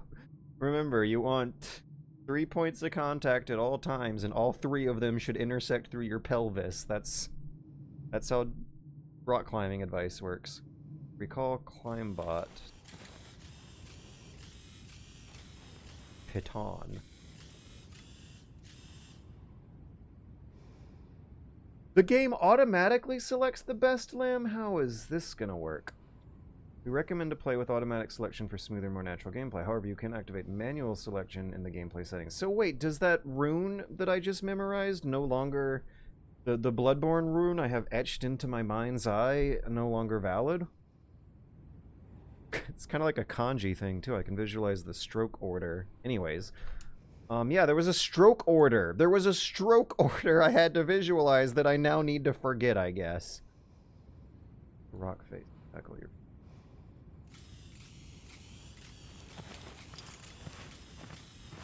These are the only words climbing climbers know. Are we gonna have to, like, intersect with some of the insufferable personalities of extreme rock climbing world? Where, like, a lot of the people involved very, very clearly have self-destructive obsessive tendencies but don't want to admit it. Walls 3 out of 8. Let's do this one, like the tutorial text. So R is run, but it's really weird. It's a very slow run within a very long wind up and cool Put up with down. that entire film crew for a month to make this stupid documentary. Another one of Chris's genius ideas. The perfect opportunity to get some exposure. Yeah, well, he didn't have a camera in his face the whole time. So our character is a climbing celebrity. This has been established, I think, 2 times now. Where we're going to be doing an exciting Red Bull sponsored TV extreme sport event, I guess, where she's going to climb a tough mountain for the first time. Her stamina on the walls is something else, but her stamina running on the ground is unrealistically pathetic. I mean, strapped up with a lot of gear, but it doesn't necessarily look heavy, just bulky. Anyways, let's go. X, yeah. I need to learn rock climbing. I think humans evolved with an intrinsic desire to climb. Oh, can we squeeze ourselves between the 2 walls like in Prince of Persia? I want to go there. Oh yeah, this does remind me of how archaeologists have found sites going all from ancient Greek times where people climbed Mount Olympus, set up little mini shrines while they were up there, and then went back down as a sort of pilgrimage hobby for a certain minority of people who nevertheless felt a great thrill out of intersecting the mythology with their lived experiences and indulging in the metaphors that the mind's eye settles on to make sense of the contradictions and discrepancies one can find when actually going there. Ah, I keep missing the timing. How bad is the punishment, though? Did we get stamina? Where is our stamina? Is it the rate of breathing I'm hearing? Placing pittons regularly will help you secure your ascent, but beware, you have a limited supply. They're like checkpoints, I guess. You can go off belay. What does that mean? I don't know what that means! These are rock climbing! I'm not... in a resting position, you'll recover your stamina and will be able to open your backpack. Oh my god, do we have inventory management to do? I don't like that. Can I actually go back? X. X. X. And let's be a little more careful. There we go. I'm using the shadows of her feet as a kind of impromptu cursor. Looks like there's some gaps she can grab into, but she's not doing it exactly as expected every time. Right. She's putting her palm on the surface of what looks like a fingerable gap. I don't quite know what the perfect language would be.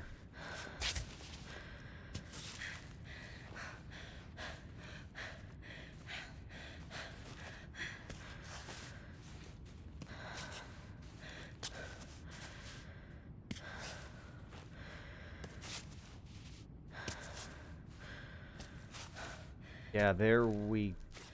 Wait. Okay, she's sticking her foot into the gap like I wanted, but the other foot needs to... There we go. This needs to be in a better spot. No! Undo. I don't like this automatic limb control thing. I'm trying to improvise an undo button. Okay, we're actually going to sidle to the left. The imprecision of it is... I don't want smoothness in this delicate situation. It seems like precision is required, but the automatic limb control stuff going on is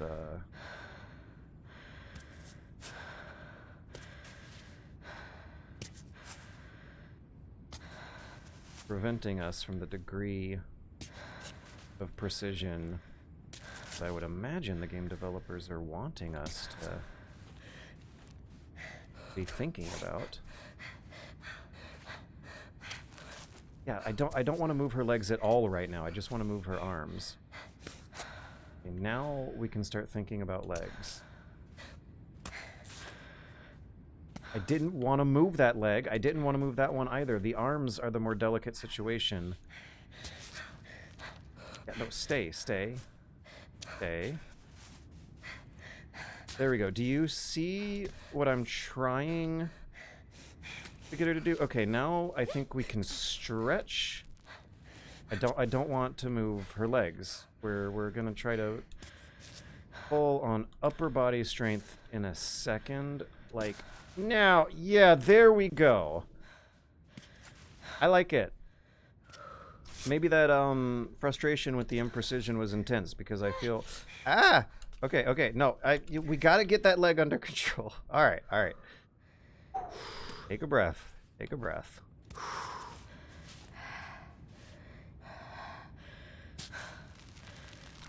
Wish I could undo. There's some way they could implement an undo button system in this game. Something's happening and I'm not entirely sure what. I think I recovered her from it.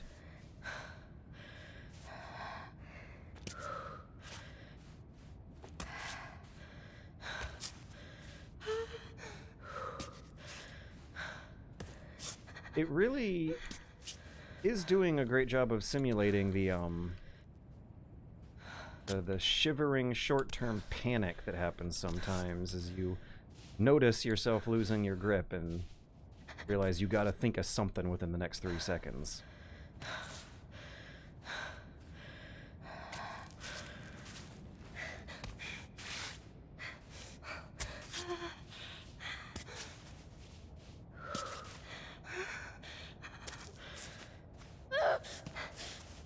I think I'm stretching her legs too hard.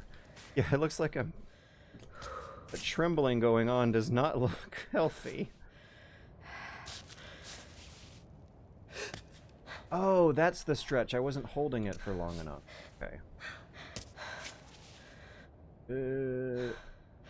When the thing starts to tremble, I think that means it's a stretch, and it depletes stamina. You don't always have to hold the stick to do a stretch. Sometimes you contort her into a stretch.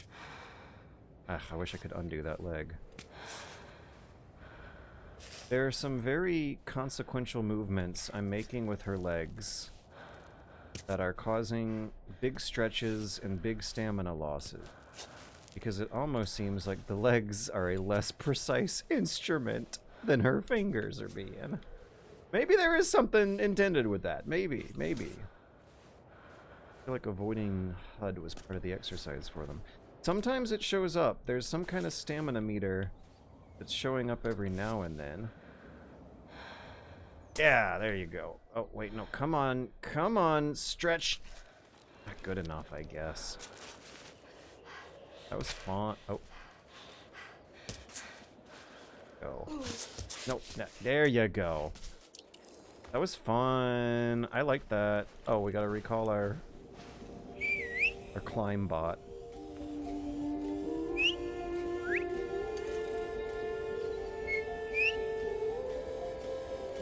Wait a second, why is it such a big deal for being the first human to climb the mountain when this universe has climb bots that can climb mountains very easily and shoot ropes back down for humans to climb them? Are we on an alien planet? Is this a far future situation where humanity is traveling across the universe and has explored some uncharted new planet where no one has anything to do, so they just enjoy climbing things for the pleasure of it, even though they have robots that could make it a lot more faster and efficient if they had a demand for that? Anyways, outside the climbing gym, serious injury can be fatal. Find a bivouac site. So there is some kind of science fiction technology going on. A Death Stranding adjacent game! Is this the third Strand type game? Because there is a very big interest put into controlling your character's limbs and manipulating the, or simulating the stamina challenges of an athletic activity in real life that rewards you with vistas every now and then. And maybe Death Stranding gave them the idea to include some kind of complex game narrative in a game about a simple, relaxing, outdoors, quote-unquote, sport. I mean, rock climbing, I don't think anyone argues is a sport, but I think hiking might have some gatekeeping debate going on. Yeah, maybe they decided that Death Stranding, having as complicated and crazy enough as a narrative as it did, was enough for them to come up with a pretty reasonable and comprehensible narrative for their outdoorsman endurance sports adventure third-person action game. I'm sorry, am I picking up herbs from the ground to craft into potions?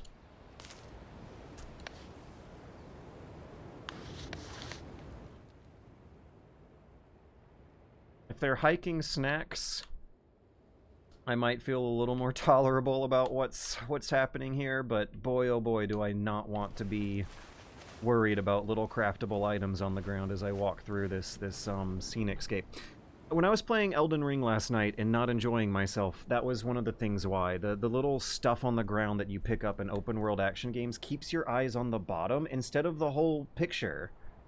I know why game designers do it. They do it for the fucking ADHD kids who need something to click on every 5 minutes, but no one complained about there being no tiny little craftable pick-upables on the ground in the years before that became a big trend.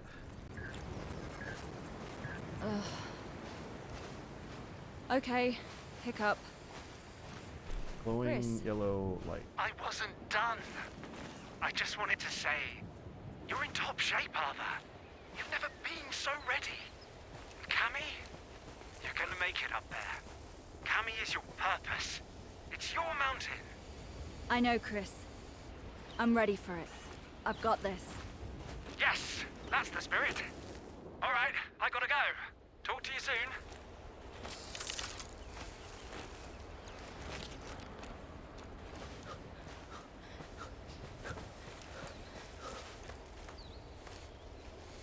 Can I climb over?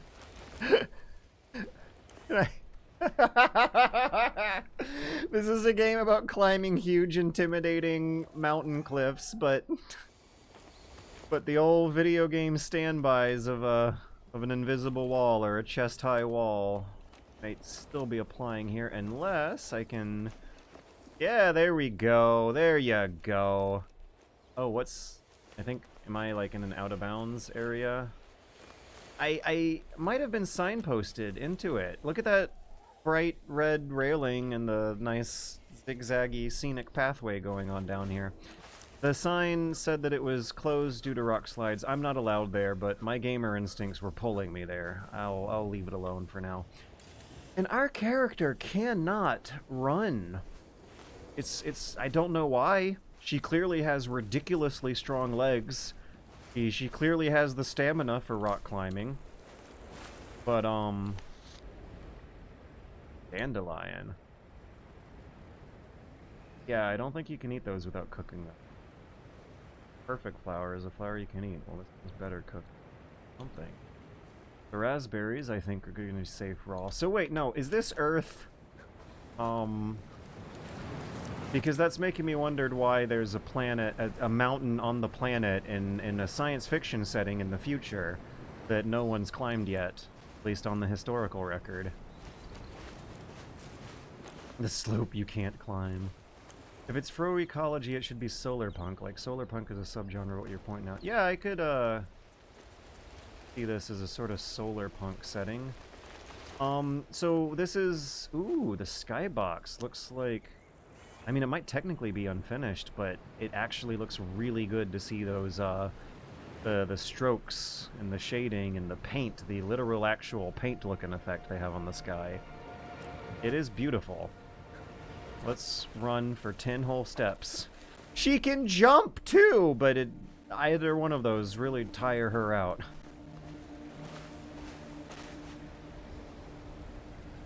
Plan your route ahead and find the best way by studying the path. Observe the wall from a distance with LB. In remote view, press Y to repeat your path. Hey!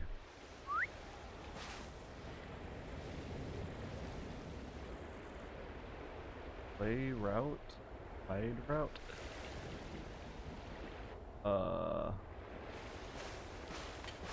Didn't see anything change when pressing those buttons. Play route. Okay, that's what. Yeah, that's just a walking route. So the tutorial now makes more sense.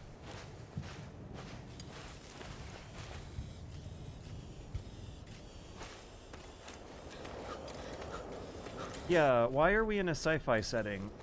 Why could this not be done with a contemporary, modern, or historical setting? It's not like people weren't climbing rocks back in ancient Greece days. Like it's cottagecore sci-fi or something. Alright, here we go. Should I see how weird I can make her limbs look on the way up? Wait, no. No, I want leg. Give me a leg. Oh, yeah, let's stretch that leg as high and as far as we can make it.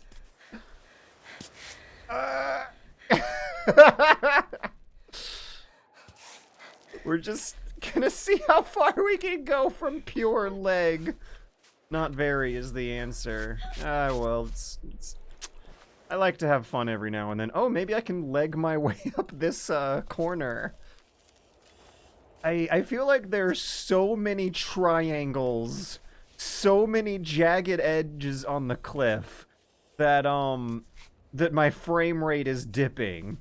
We're not seeing a beautifully rendered human character dipping the frame rate. We're not seeing a ridiculously busy cityscape with all sorts of different textures and signs and trash and moving pedestrians and moving cars tanking the frame rate. We're not looking, I mean, sometimes we're looking out at a pretty horizon outdoor vistascape. There are so many tiny little imperfections, ridges, bumps, and nooks on the cliff that frame rate's jittering. That's funny. That's cute. Yeah, they're triangles you interact with directly in a much more important... Normal human rock climbing, everyone. But yeah, the frame rate is being tanked for a very high poly count that's not necessarily only there for window dressing purposes. The polygons that are slowing me down are directly interactable. This reminds me of how in Death Stranding, the tiny little itty-bitty rocks and pebbles on the ground are something you have to be paying attention, or you don't have to, but if you really want to optimize your gameplay and actually enjoy Death Stranding, and play that metagame of making sure that your route is as smooth and as fast and as painless for your character as possible, it's tiny, tiny little itty-bitty rocks and pebbles and sand and grit on the ground that, was not easily able to be rendered with the previous generation of technology, and how much more complicated and fast and efficient various types of normal mapping and bump mapping became to make those rocks not only look convincing, but also be interactable on a direct level.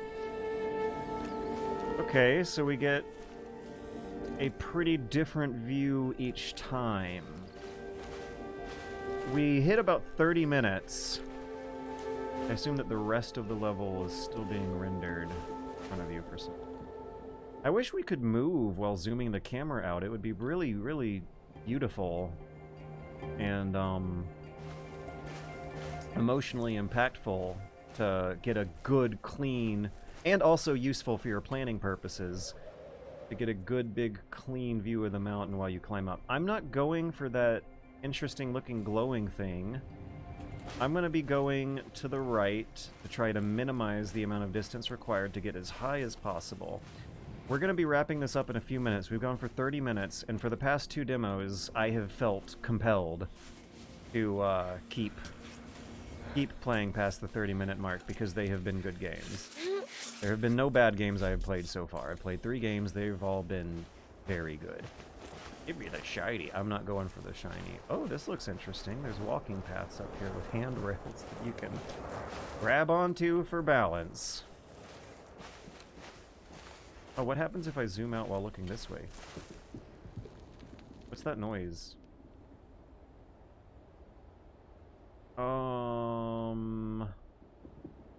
Should we have these camera controls on the screen disappear until more buttons are mashed? This is beautiful. This is a great, like, there's a button on the controller that is just beautiful camera angle button, and you actually can get something out of it. Alright, this looks easy and short. Almost looks too easy compared to the previous one we just did. I like this. I feel like you would also have a very meditative, contemplative, atmospheric experience with this one. I feel like one could get a lot of good thinking done while playing this game. The problems that you have to solve are interesting, but not so verbally intense that they require a focused train of thought.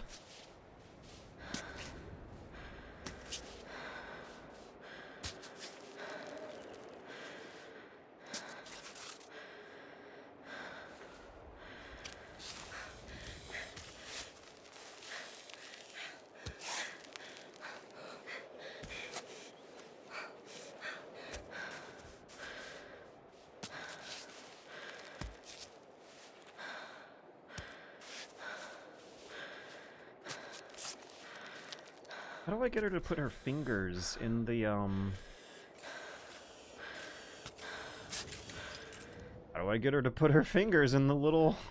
Okay, the cracks. I'll call them cracks. There we go. We got finger and crack there. But I wanted finger and crack on her right arm, and she did not...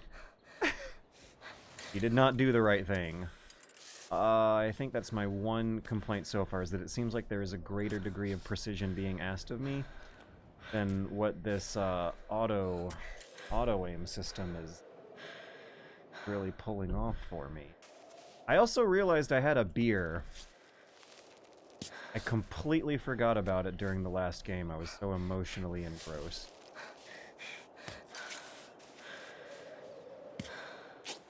Oh, I feel like you're also kind of sort of manually controlling the smaller movements that, like, Rockstar Games Rage-style procedural animation systems, and I think Unreal over the past 2 generations has come...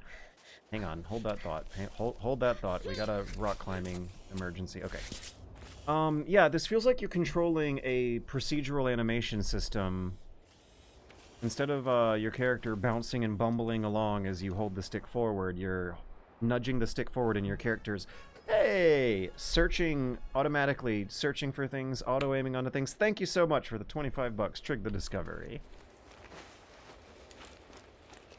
Oh, good SSAO to highlight the cracks and crevasses. That might be a problem of my potato PC. We might have not been seeing it the way the developer would want it. We don't have SSAO options at the moment. We've been playing on high, and frankly, performance is worth... Yes, yes.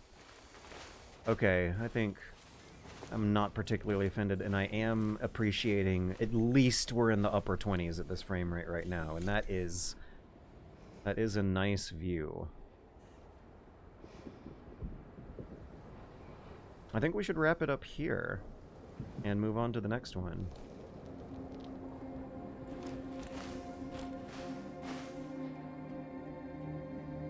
Or should I just climb this one last rock? Is it going to be easier going straight up the middle? Or...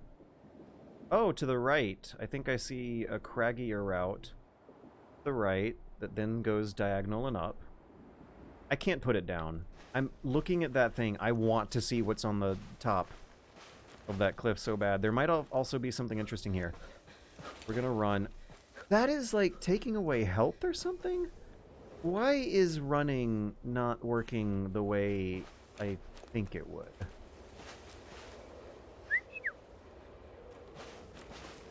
Bivouac.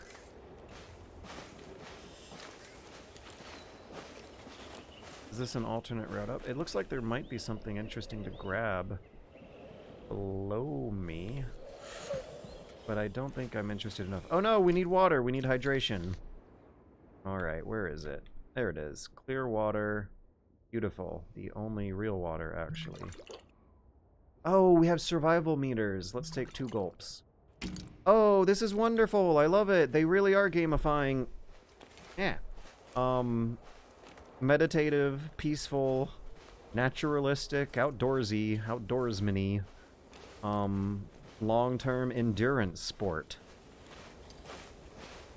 There are survival meters, but they're depleting at an actually realistic rate. It's not a pain in the ass checking on them all the time. That's the first time I saw them after maybe 35 minutes of gameplay. In her defense, she's barefoot. I don't know, rock climbing people can be kind of crazy sometimes. I'm sure there's at least a few of them who prefer to do it barefoot and will also talk your face off all day about how that's actually the naturally superior method or something. You just gotta harden your feet up and develop 3 layers of calluses over years first. Then you'll be convinced too. But yeah, the long-distance bicycle touring game is something I'm still waiting to see happening. And Death Stranding was, tickling some of those urges.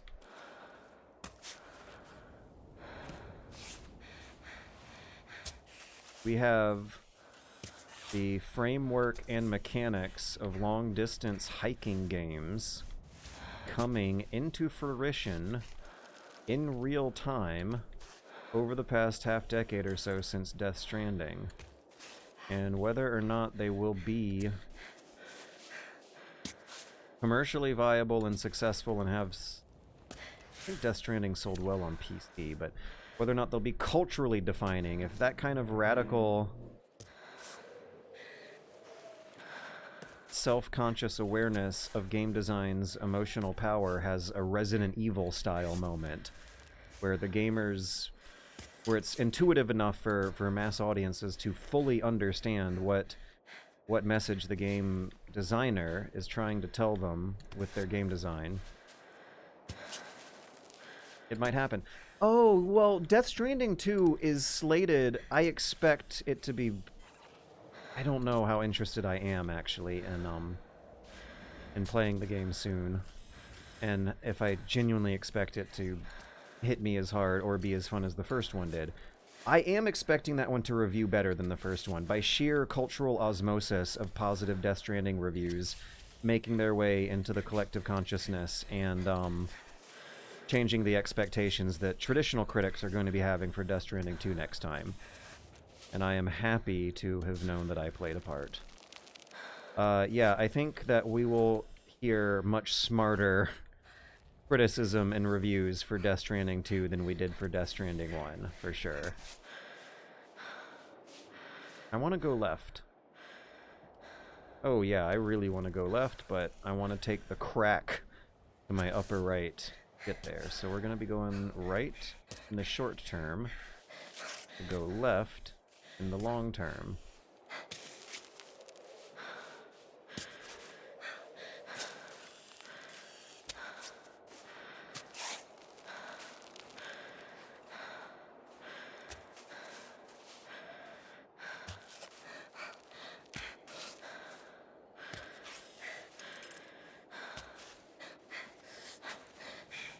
Yeah.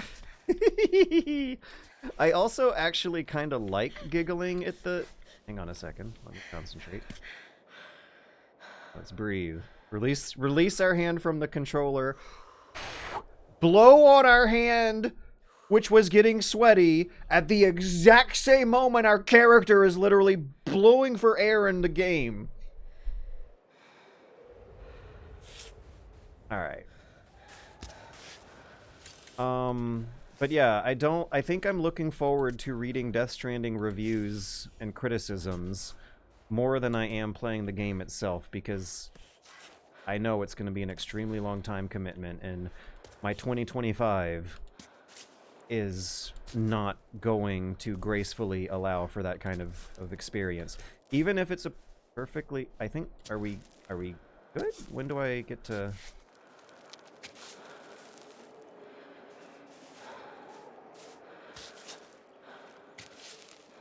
I think we should be good. If I was her, I would feel pretty okay about doing 3 steps of sidling and then go into normal walk mode. Now we're in normal walk mode. Took her a while, but she got there. Okay. Now what's next? Maybe just take a breather, but keep going up the same diagonal to the left or out. I'm going over time, but that's because I'm having fun. I also like thinking and talking while playing this. This is a good game. It's getting stormier. Oh, look at that. The camera's giving us a preview of the real meat and potatoes of the game coming up. That's what we're going to be spending the next 10 hours or so tackling, isn't it? And I bet it looks so much bigger up close than it does from out here. I bet you're going to spend a minute or two walking forward in a straight line with some kind of cool music track playing. Yeah. And being really impressed with yourself when that mountain looks nothing up close like what it looks like from a distance. Let's see if that's what's happening.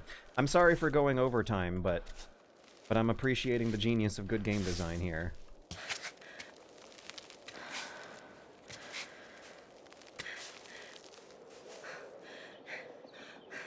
Stretch.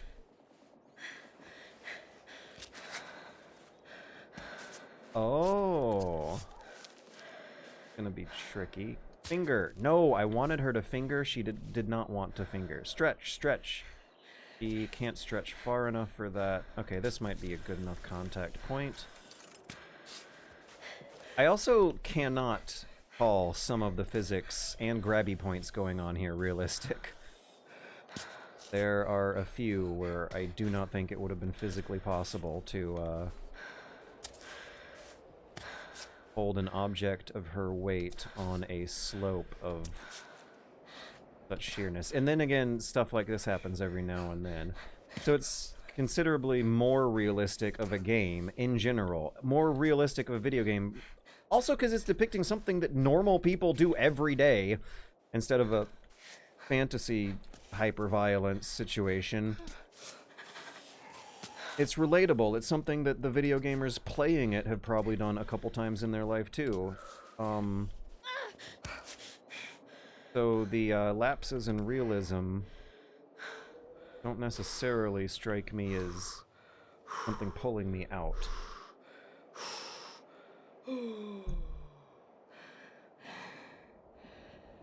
Damn, we're only a third of the way up this one. Alright, we gotta climb the lump on our upper right. Do we have our breath? She recovers... The stamina expiration and recovery times also do not seem particularly alarming.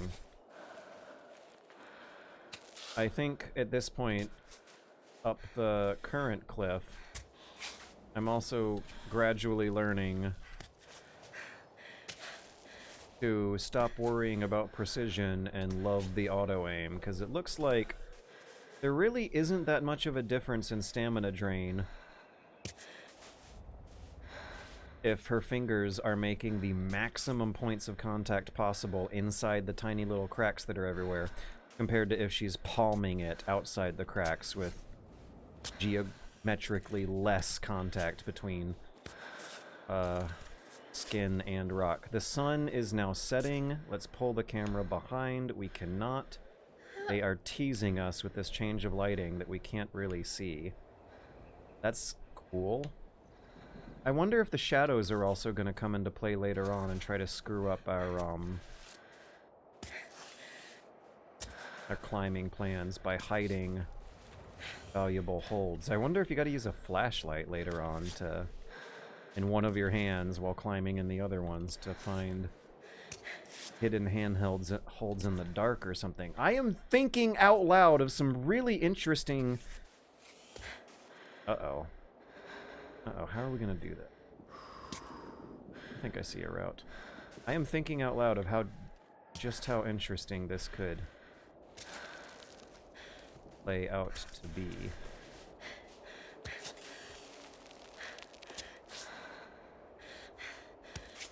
right leg there.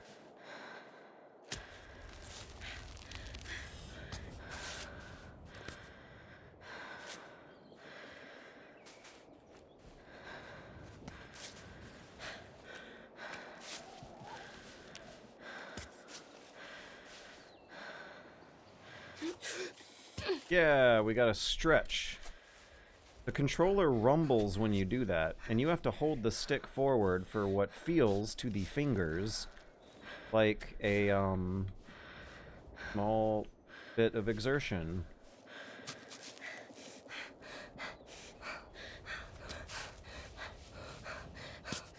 Uh-oh. We need hydration when we get a free hand. But we're gonna have one of those in just a couple seconds. We are almost there.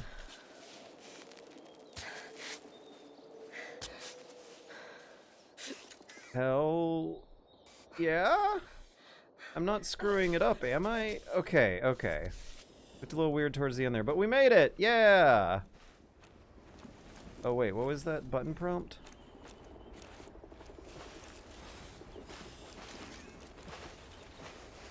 Cross. X. Hold. Nothing. The imperfection. Is this game French? I'm getting Eurojank vibes. Wah! And also French vibes.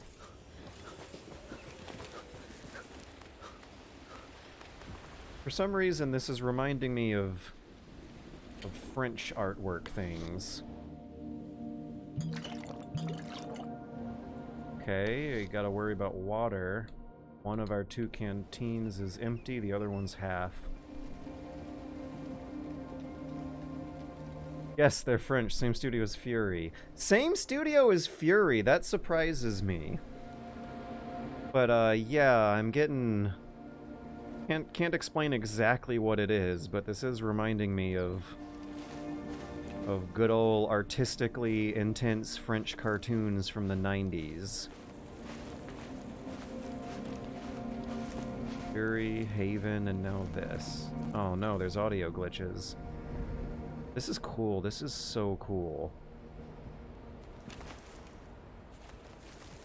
But yeah, there's a sort of comic book style, a cool female protagonist, and Eurojank. They're not really worried too much about polish and the small stuff. They have a cool idea and they're interested in making it look cool and feel cool in the grand scheme of things, but they have labor protection laws that are preventing them from polishing away the Eurojank. The no guns. Jouissant was also French, huh?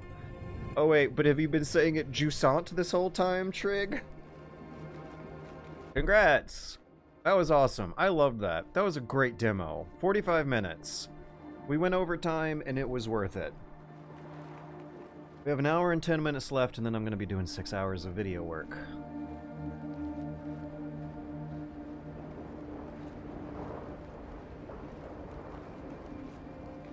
Yeah, it heat maps. There's some kind of color coding going on. I think it's,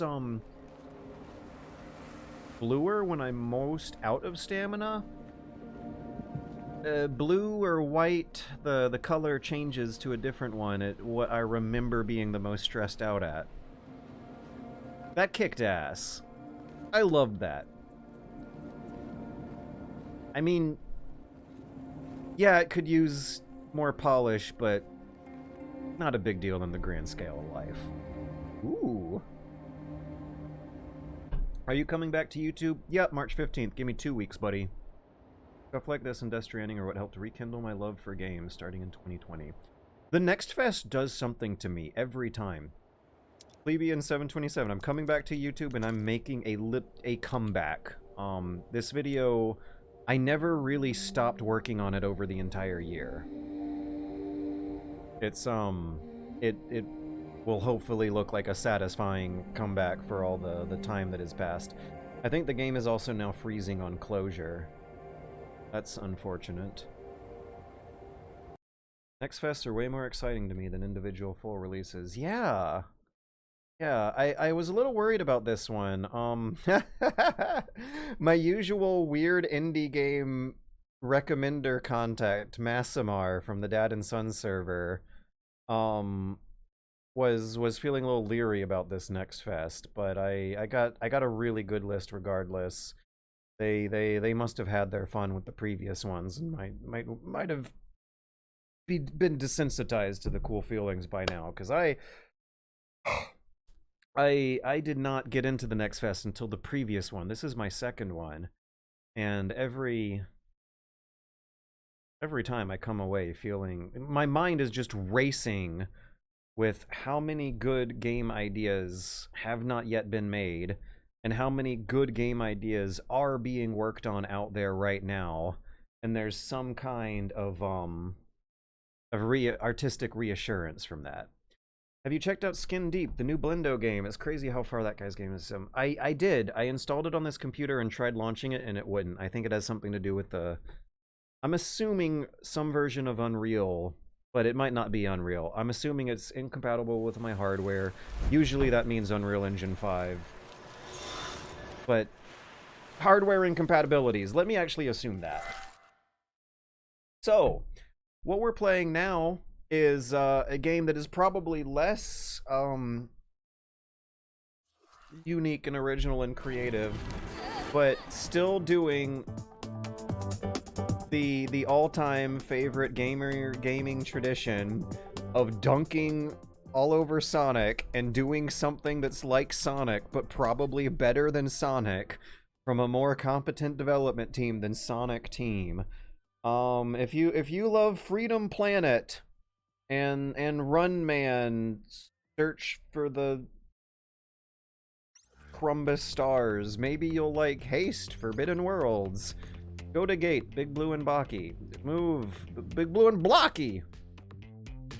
Okay, I'm not quite sure how I feel about the sudden change in style and camera angle. It was a little jarring. And art, I don't remember our character looking like that in 3D.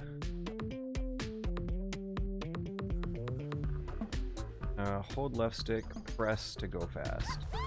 Also, I feel like there should be a bit more sound effects happening here. Oh, this is cute. Oh, she has a Mario hat on! I wonder if they're gonna change that for the final version. Don't let Nintendo see. Alright, so they want us to use A to adjust our landings. They want us to learn how to jump. Move with the left stick. Fast fall with A. Start running by holding down L. She did some kind of auto jump, I think, but I'm still not quite entirely sure how these controls work. Fast fall A. What does fast fall mean? What's that blue thing? Can I pluck that? I feel like our character... Yeah, there are no footstep sounds. Are you guys not hearing what I'm not hearing? Now there are footstep sounds. Oops.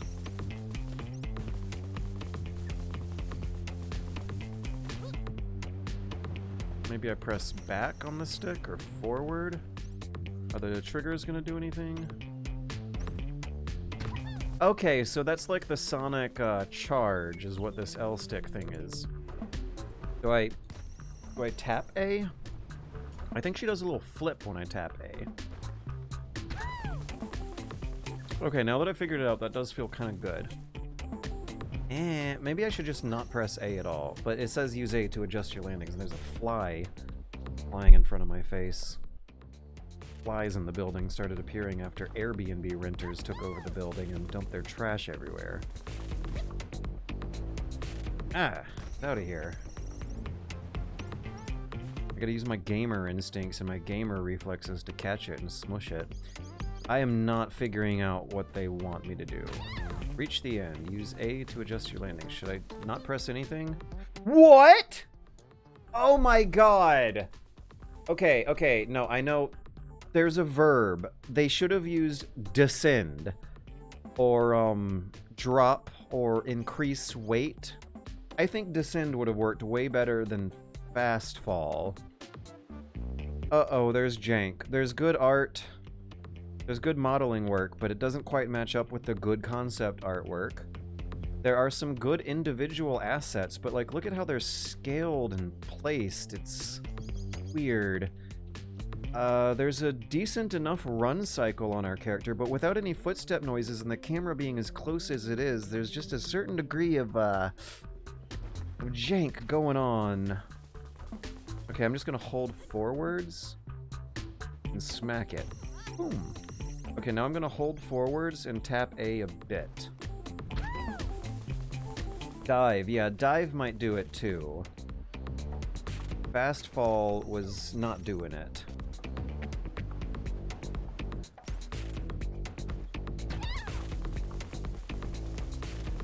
Gotta be big to be readable. There we go. That looks smooth. Perfect. Okay, okay, maybe now we got the groove going on and I'm used to it. Land here. Perfect. She auto jumps. A is the jump button in most games. When you have gamer brain, you constantly think that A is the jump button when starting new games. However, this is a case where A is the fall button, the drop button, the descend button. It took a while, but I'm getting used to it. Use ability to gain speed. Oh, geez, okay, we're here now. Oh, we have a skateboard? Do sick, wicked rad landings and you'll build up energy. Oh yeah, the other thing going on is that this character we're talking to is not, like, in the world. It's very strange seeing... Okay, I hate to say it out loud, I really do, because I love games, and I want to be as polite and complimentary to the hard people who make this as possible, but it does feel really weird these days. I've seen it happen a couple times now, where the artists are doing a way better job than they are with their level design, and they're building the level in 3D sort of duties.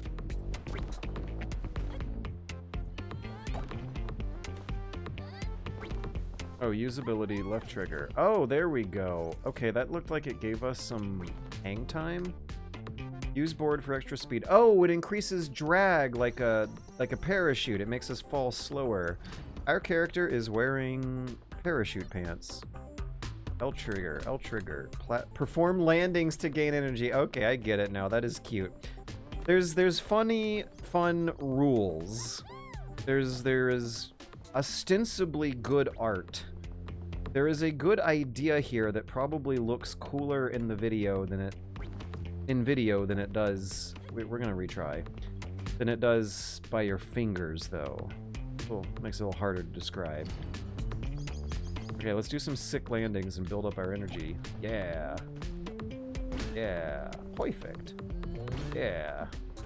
I see now. They want us to use these little itty-bitty slopes to do some cool jumps. So we hit the big slope and take the parachute board out to get more hang time, and then hold A for just the right amount to nail the landing. I get it. It is fun. There is a loop here. All right. We've climbed learning curve. All those trees, they're coming in fast. Everything's really big. I get it now. Everything is scaled really big because it comes at you fast and you don't want to miss it. Yeah. All right. Now we're gaming. Climbing that learning curve. I think the tutorial could have been designed a little sharper, but the core here, I think I get it now, and it is neat. It is interesting. Not as weird and creative and unique as the other games, but a definitely interesting take on Sonic style third-person borderline racing platforming. Oh, once again, we're looking for shards and hub worlds. Feeling bold today, aren't we? The worlds are collapsing.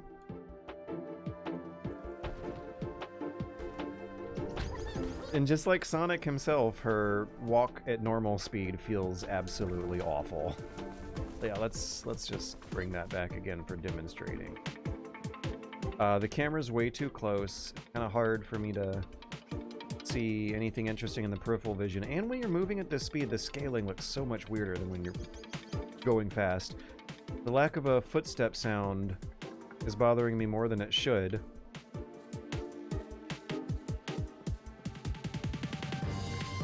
But there's also just a sort of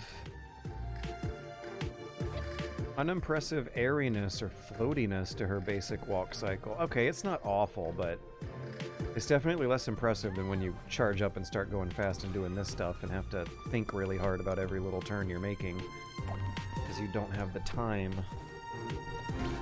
Yeah, what is the course they want me on too? Whoa! Ha! I recovered. I took an unexpected fall and recovered. Let's nail some landings. And not take any unexpected risks until we have enough energy to use the parachute board to, ow, potentially recover from more accidental leaps of faith. Whoa! Oh, like that. Oh, you can be real fine with the amount of board you use too. I just used that for a few frames and it gave me exactly... When you're going fast, there's a very nice feel to the precision. Yeah!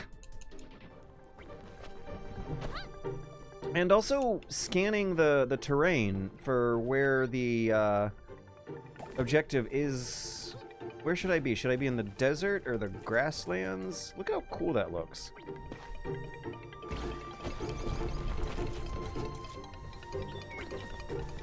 Ouch. Ouch.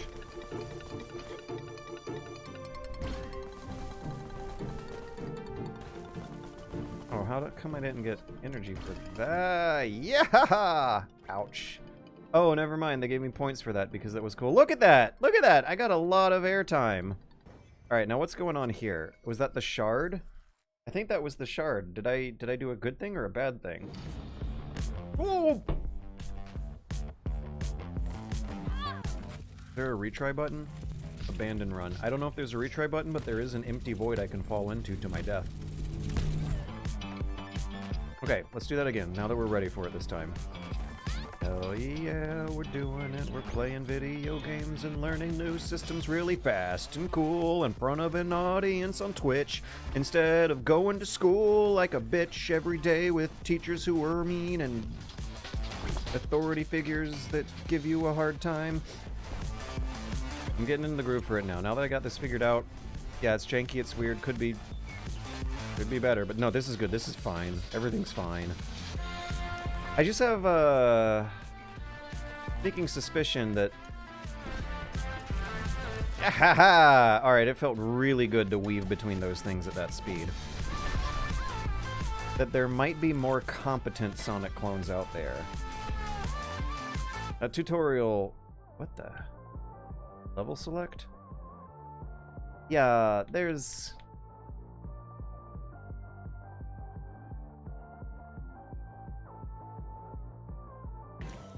There is work that might need to be done to explain what you are looking at and what is going on and what variables represent what concepts, but there's still a very fun, nice core in there somewhere that does feel great to pull off cool tricks and nail smooth landings that just keep you going faster and faster. Anyways,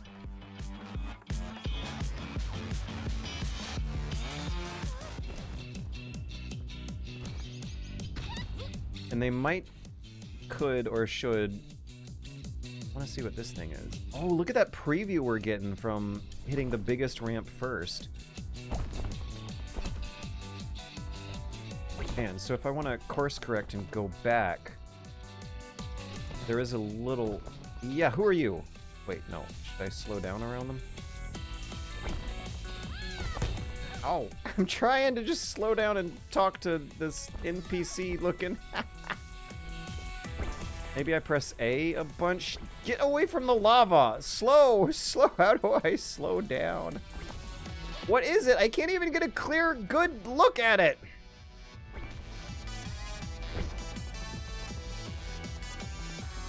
Left stick, maybe? How do I get back to normal walking mode? If I don't press anything on the controller, the character just starts going fast. What? Was that a time limit? I misinterpreted something, I guess. Oh no, can I not go back?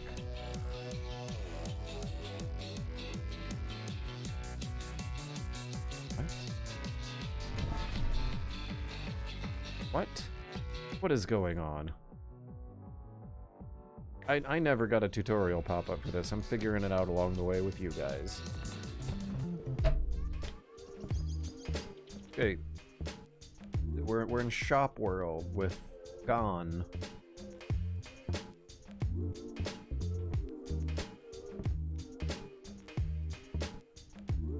That seems useful.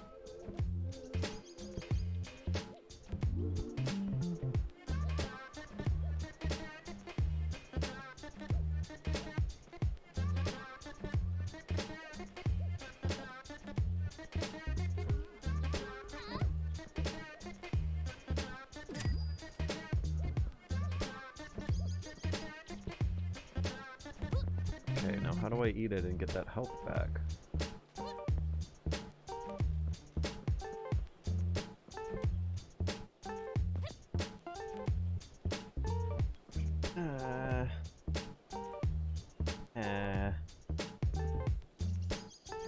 Being more competent than Sonic Team ain't that difficult a task. Right, like look at how this bookshelf is just floating in the air. I have... And the textures are so stretched out and smeared that I just can't help but think of half-baked Unity prototypes when looking at this kind of scene. The camera and the character almost kind of move at the speed and pacing that those Sonic and Unreal Engine 3 videos used to do, where for the character, everything just seemed weirdly smooth and soft and frictionless. The lava level was fun, but it... Okay, this might be a little interesting. Ah! Oh, I had to get out of the way of those things.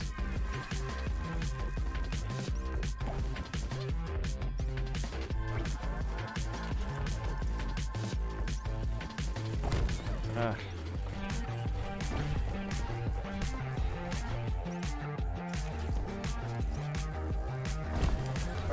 Okay, I wanna also restart. What does abandon run mean? Oh, I know what that means. It means basically go back to menu. It means that abandon run in roguelike terms, not in literal terms. So we're gonna run out of health eventually and probably permit it back to window. I get it now, it's the roguelike. It's a roguelike Sonic clone. There is something interesting with that, the very concept. And what's the time limit, though? These levels, I got kicked out of one earlier than expected. That was a Sarlacc pit. Due to some kind of hidden time limit mechanic I'm not fully understanding.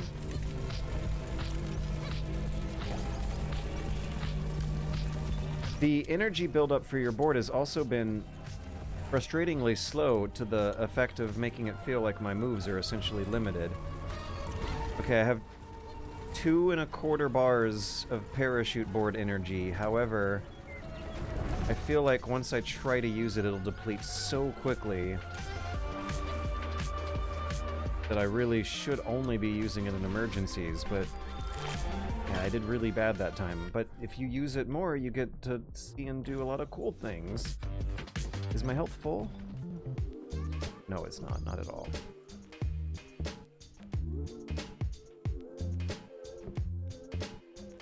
Right.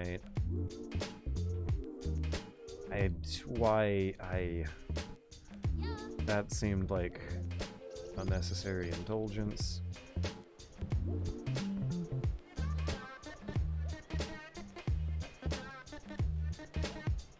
I want to heal.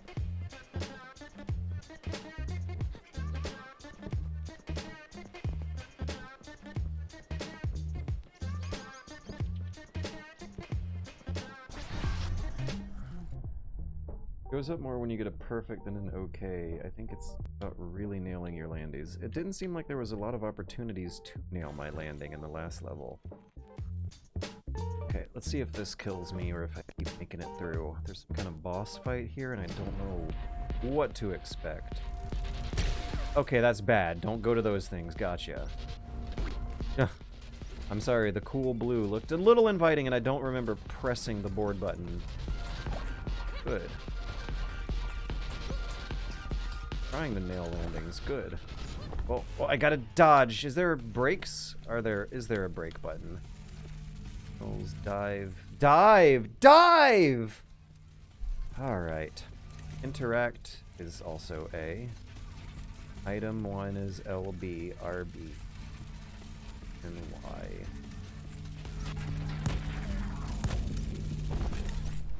Close call. What just happened? The card failed. The ground got covered in some kind of danger goop. And I think this is me ending the run and going to some kind of hub world. It looks cool. Yeah, I don't want to rag on this one too much because there is a lot of cool things going on, but it's just hard to tell if the whole package truly is better than the sum of its parts.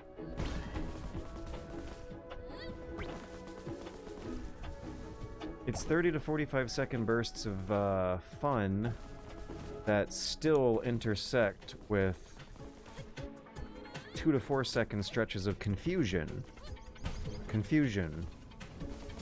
There's confusion mixed with the fun, and I don't know if it's a good mix. Not a deliberate confusion, that's why. There's some... Ow! Alright, no. There were no brakes. Oh my god! I think X and down, like in Resident Evil, did something. X. Yeah, if I press X and the opposite direction she's facing, she does put on the brakes. Okay. I had to figure that out myself, but if I go through the transparent part, it seems to work better. Should I give this a whole nother run? Ah! Wah! The levels I feel like need a countdown or something. As soon as the loading screen ends, you're slapped into a rolling start, and I want to like grab my beer, take a sip of water or something, check the smartphone during loading screens. Good. Okay. Perfect. Try to minimize the parachute board as much as possible. And I guess we are giving this one more attempt because now I understand it a lot better. Tried to nail one landing before hitting the portal. Look at that, I got an A this time. I'm learning, I'm climbing the learning curve. Let's go... What is this health icon gonna be? Looks friendly. Ooh. It is pretty a lot of times. And then also really ugly and amateurish some other time.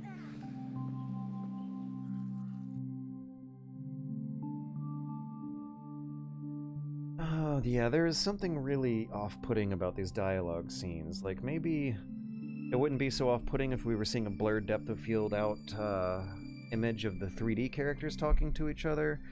They're jarring. The camera perspective is changing. The sense of artistry and character design is changing.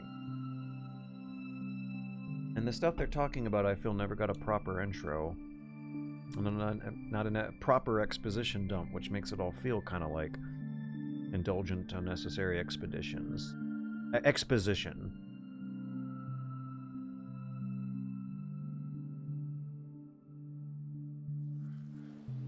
Huh? What? What? Go through the backwards one. Okay, so we have another one of those up ahead. Is it going to be the same thing? What is it, just flavor text? A different person? It's a different person. Oh wow, look at that guy liner. Yeah, look at this Dorian Electra. This JoJo here. The captain. Oh yeah, that is some fun art, but it does look pretty different from the character. I remember the anatomy not being so... I remember it being top heavy, but not quite so bottom light. Like, less an hourglass and more a wine glass.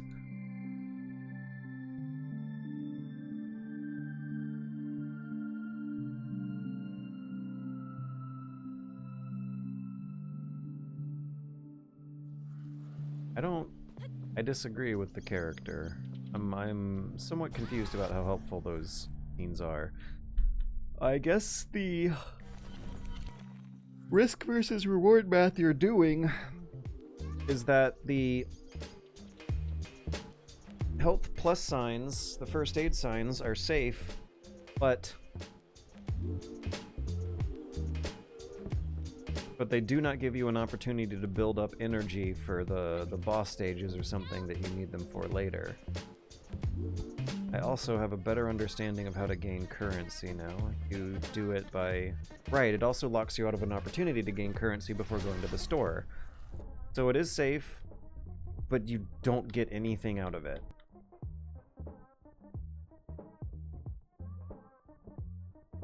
Trying to see what the route of least resistance would be. Hey, Twitch chat, left, right, or center? Which one? Actually, the right one looks like it would get us to a shop. Wait, no. Yeah, they all kind of look like they'll result in a functionally identical situation. Straight up Golden Wind era Jotaro. Hope the full game has a proper intro. This is basically tutorialing off. Center. Alright, Ron Cinephile, you win. We're doing center.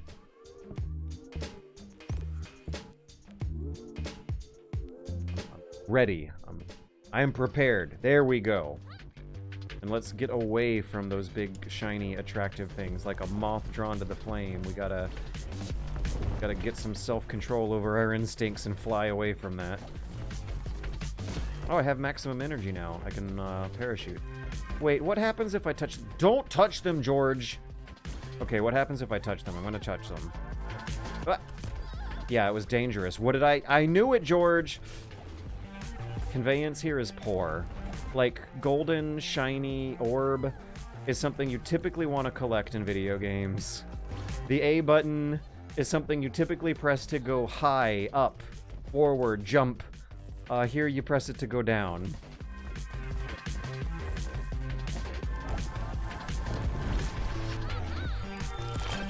That was a poor run. Wait, why would right be objectively correct? I thought so too, because the nodes, the circular nodes on the diagram looked geometrically closer to the next, what was it, a shop or a health sign? But it turns out that the distance would nevertheless be equal in depicted game in the game logic, because was the same amount of levels between right and the between right and the safety spot compared to the others. I can't do that talking right now. I'm dodging things and trying to collect things and trying to conserve my energy while dodging things.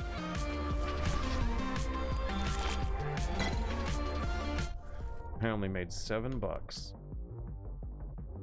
Okay, so in this case, it looks like left would be objectively correct, because if we go right, we have to fight 2 bosses. If we go left, we can fight 1 and get a shop.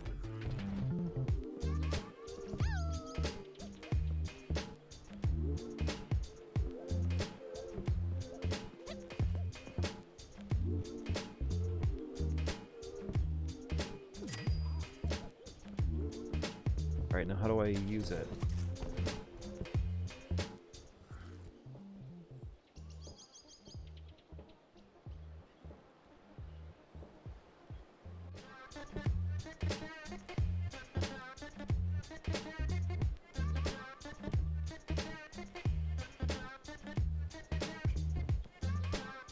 Maybe I use it when I'm in a real level and not in the shop.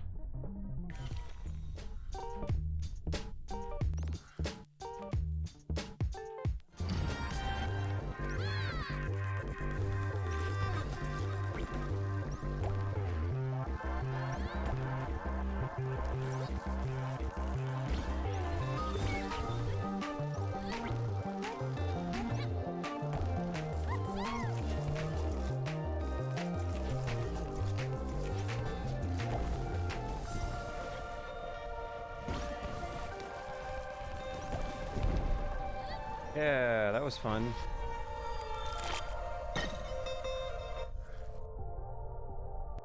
Alright, now let's see how boss fights work here.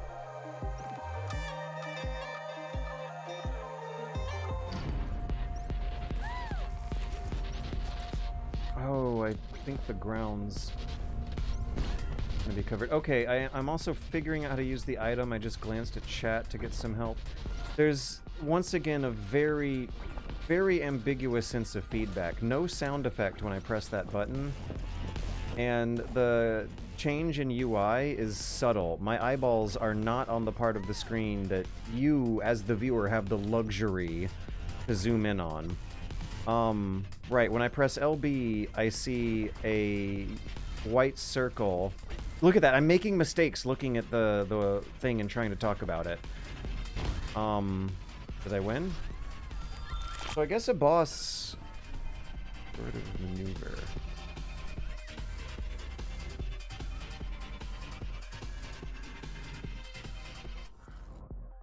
Okay. Let's go for the question mark. We're learning. Oh, it's a shop. I have $700.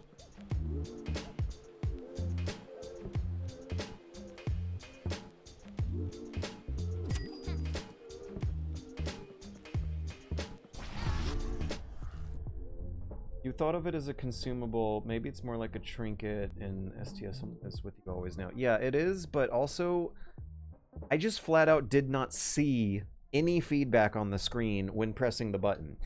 I did not see it even though it was there because my eyes were elsewhere on the screen and the feedback was subtle and small.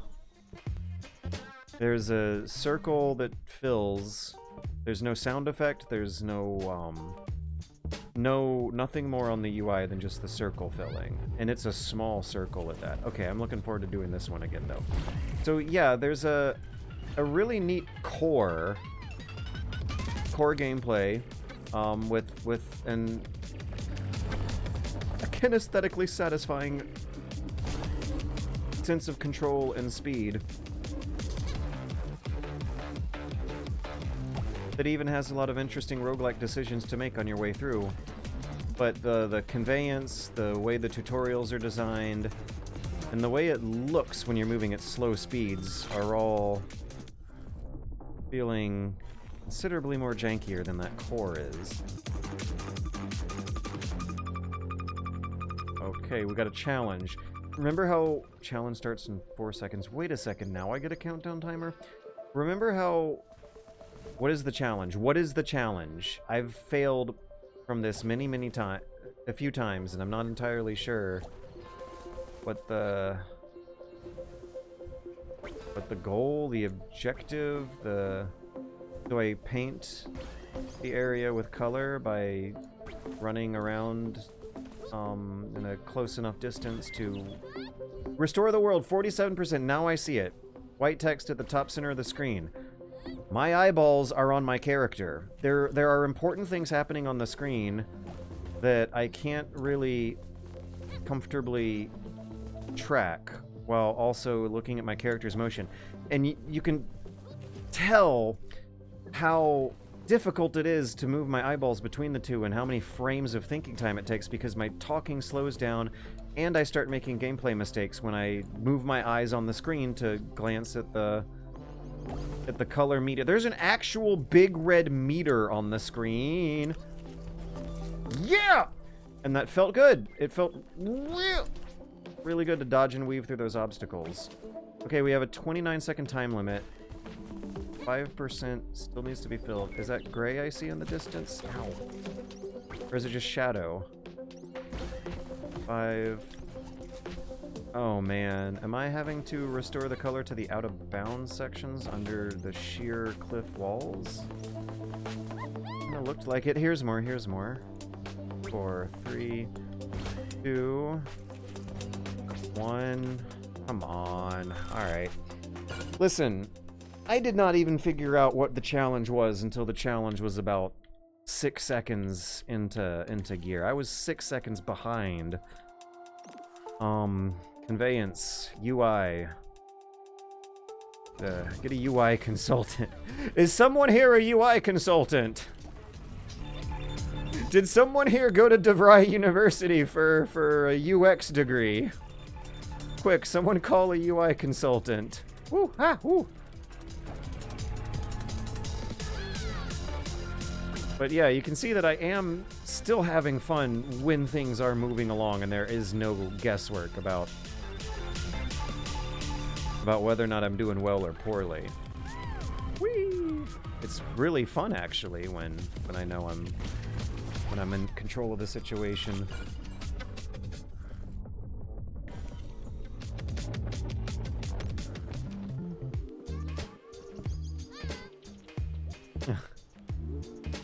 Performance-based health insurance.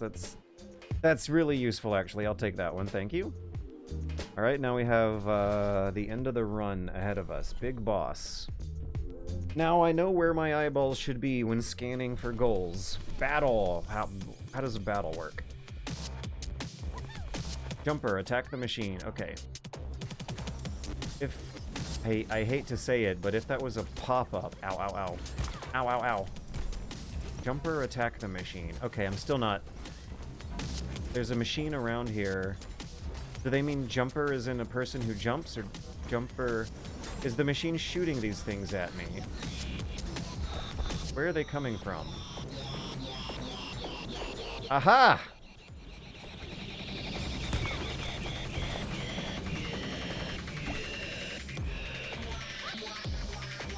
Open up.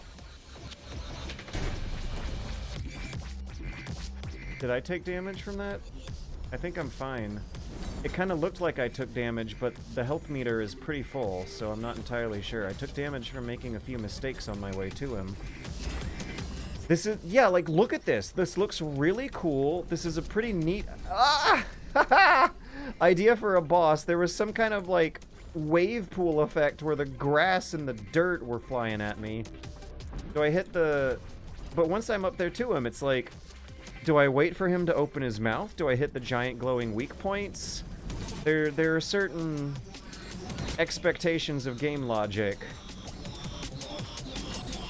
that are neither being consciously subverted nor exploited for effect. Oh, I get one more retry. Okay.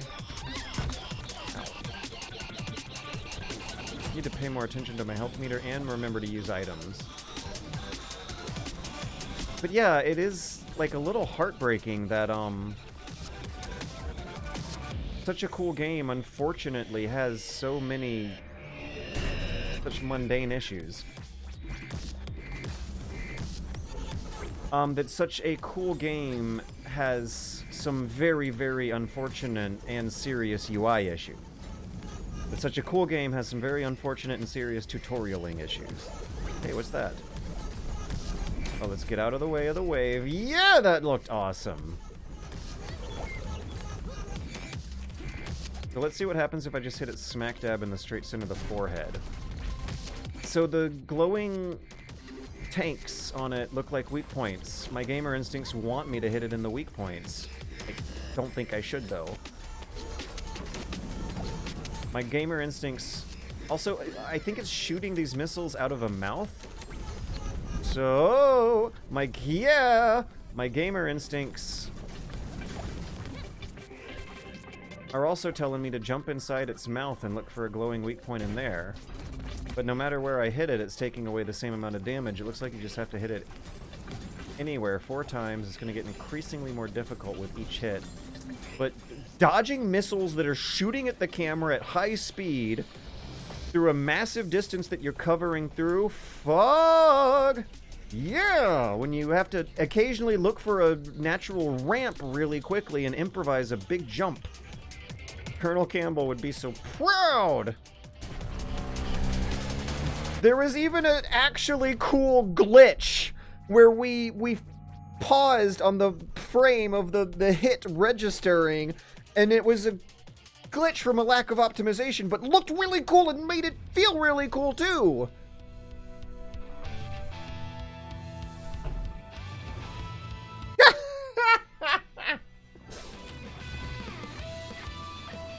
I wonder if there was a prototype version of this game, or maybe even this cutscene, where they just swap the model out with Sonic. I wonder if this game is going to immediately have some fans make a Sonic model swap mod as like the very first thing that happens to it after launch. She even turned blue for a second there. Yeah. Whoosh, bam. Those thoughts kind of reflect my opinion on the game, really. In the full game. Man, I love this self-referential demo preview text. Feels like good times. And I'm gonna run off to the bathroom for another break real quick. Very quick bathroom break. But it does kind of break my heart. Yeah, let me actually think about those words before I say them in the bathroom. Be 10-15 seconds.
Alright, next up is gnomes.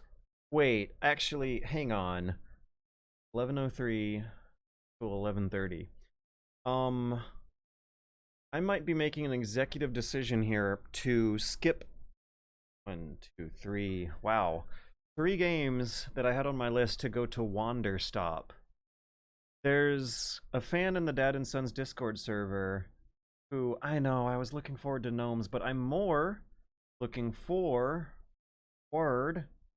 to Wander Stop. I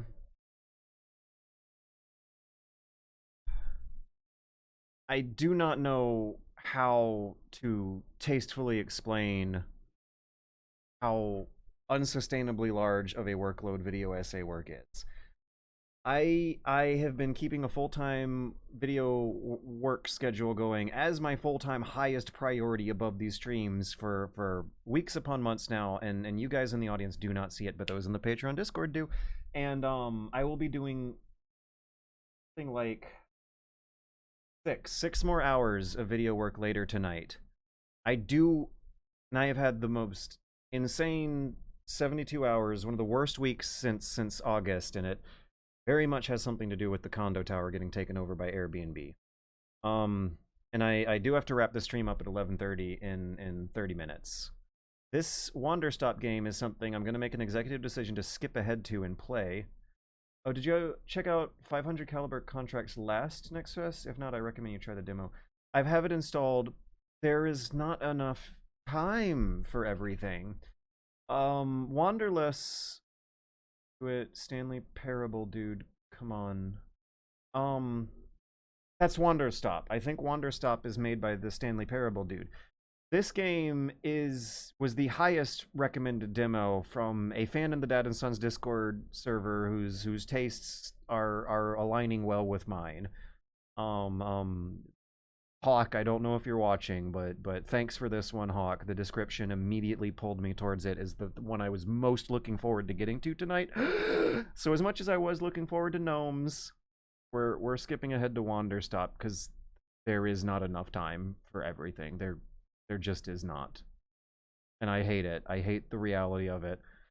I love that I've got my shit back together and have a very good, meticulous time keeping scheduling system going on there, where I can now look at a color-coded Google spreadsheet of my daily hours and like visually confirm with my eyes in a color-coded, easy to comprehend way that there really is not.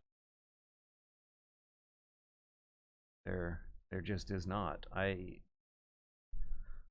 don't understand. I really don't understand how how games media has done this whole time. There's no way that your GameStop IGN reviews typically play games all the way to their 30 to 50 hours of completion and still get that stuff out on launch. And I also do not... There's no way the hour-long YouTube video essays that everyone loves so much these days are made without some kind of equivalent for YouTubers, especially self-employed YouTubers without much of a social connection system, that is like the crunch time, the horrible, awful crunch time for game developers, because I'm trying my absolute darndest. I'm trying so hard to only work 6 to 8 hours a day like a normal person and not do those all-nighter sessions that I was doing in years earlier.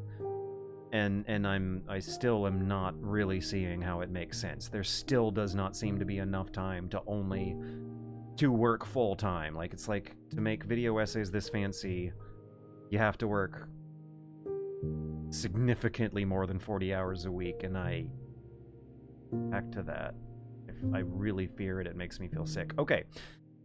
But I want to do it in any case. I still want to do the video essays. I just don't want to kill myself doing them. And I've set a deadline for March 15th, and I think I'm going to make it. I think it's fine. March 15th. But to get the video out on March 15th, I can't do all the games on this list. There was not enough time. Alright, Wanderstop is supposed to be emotionally intense narrative design from a team that has previous experience with that twice before, with Stanley Parable and Beginner's Guide. This time, they hired a fancy artist, or at least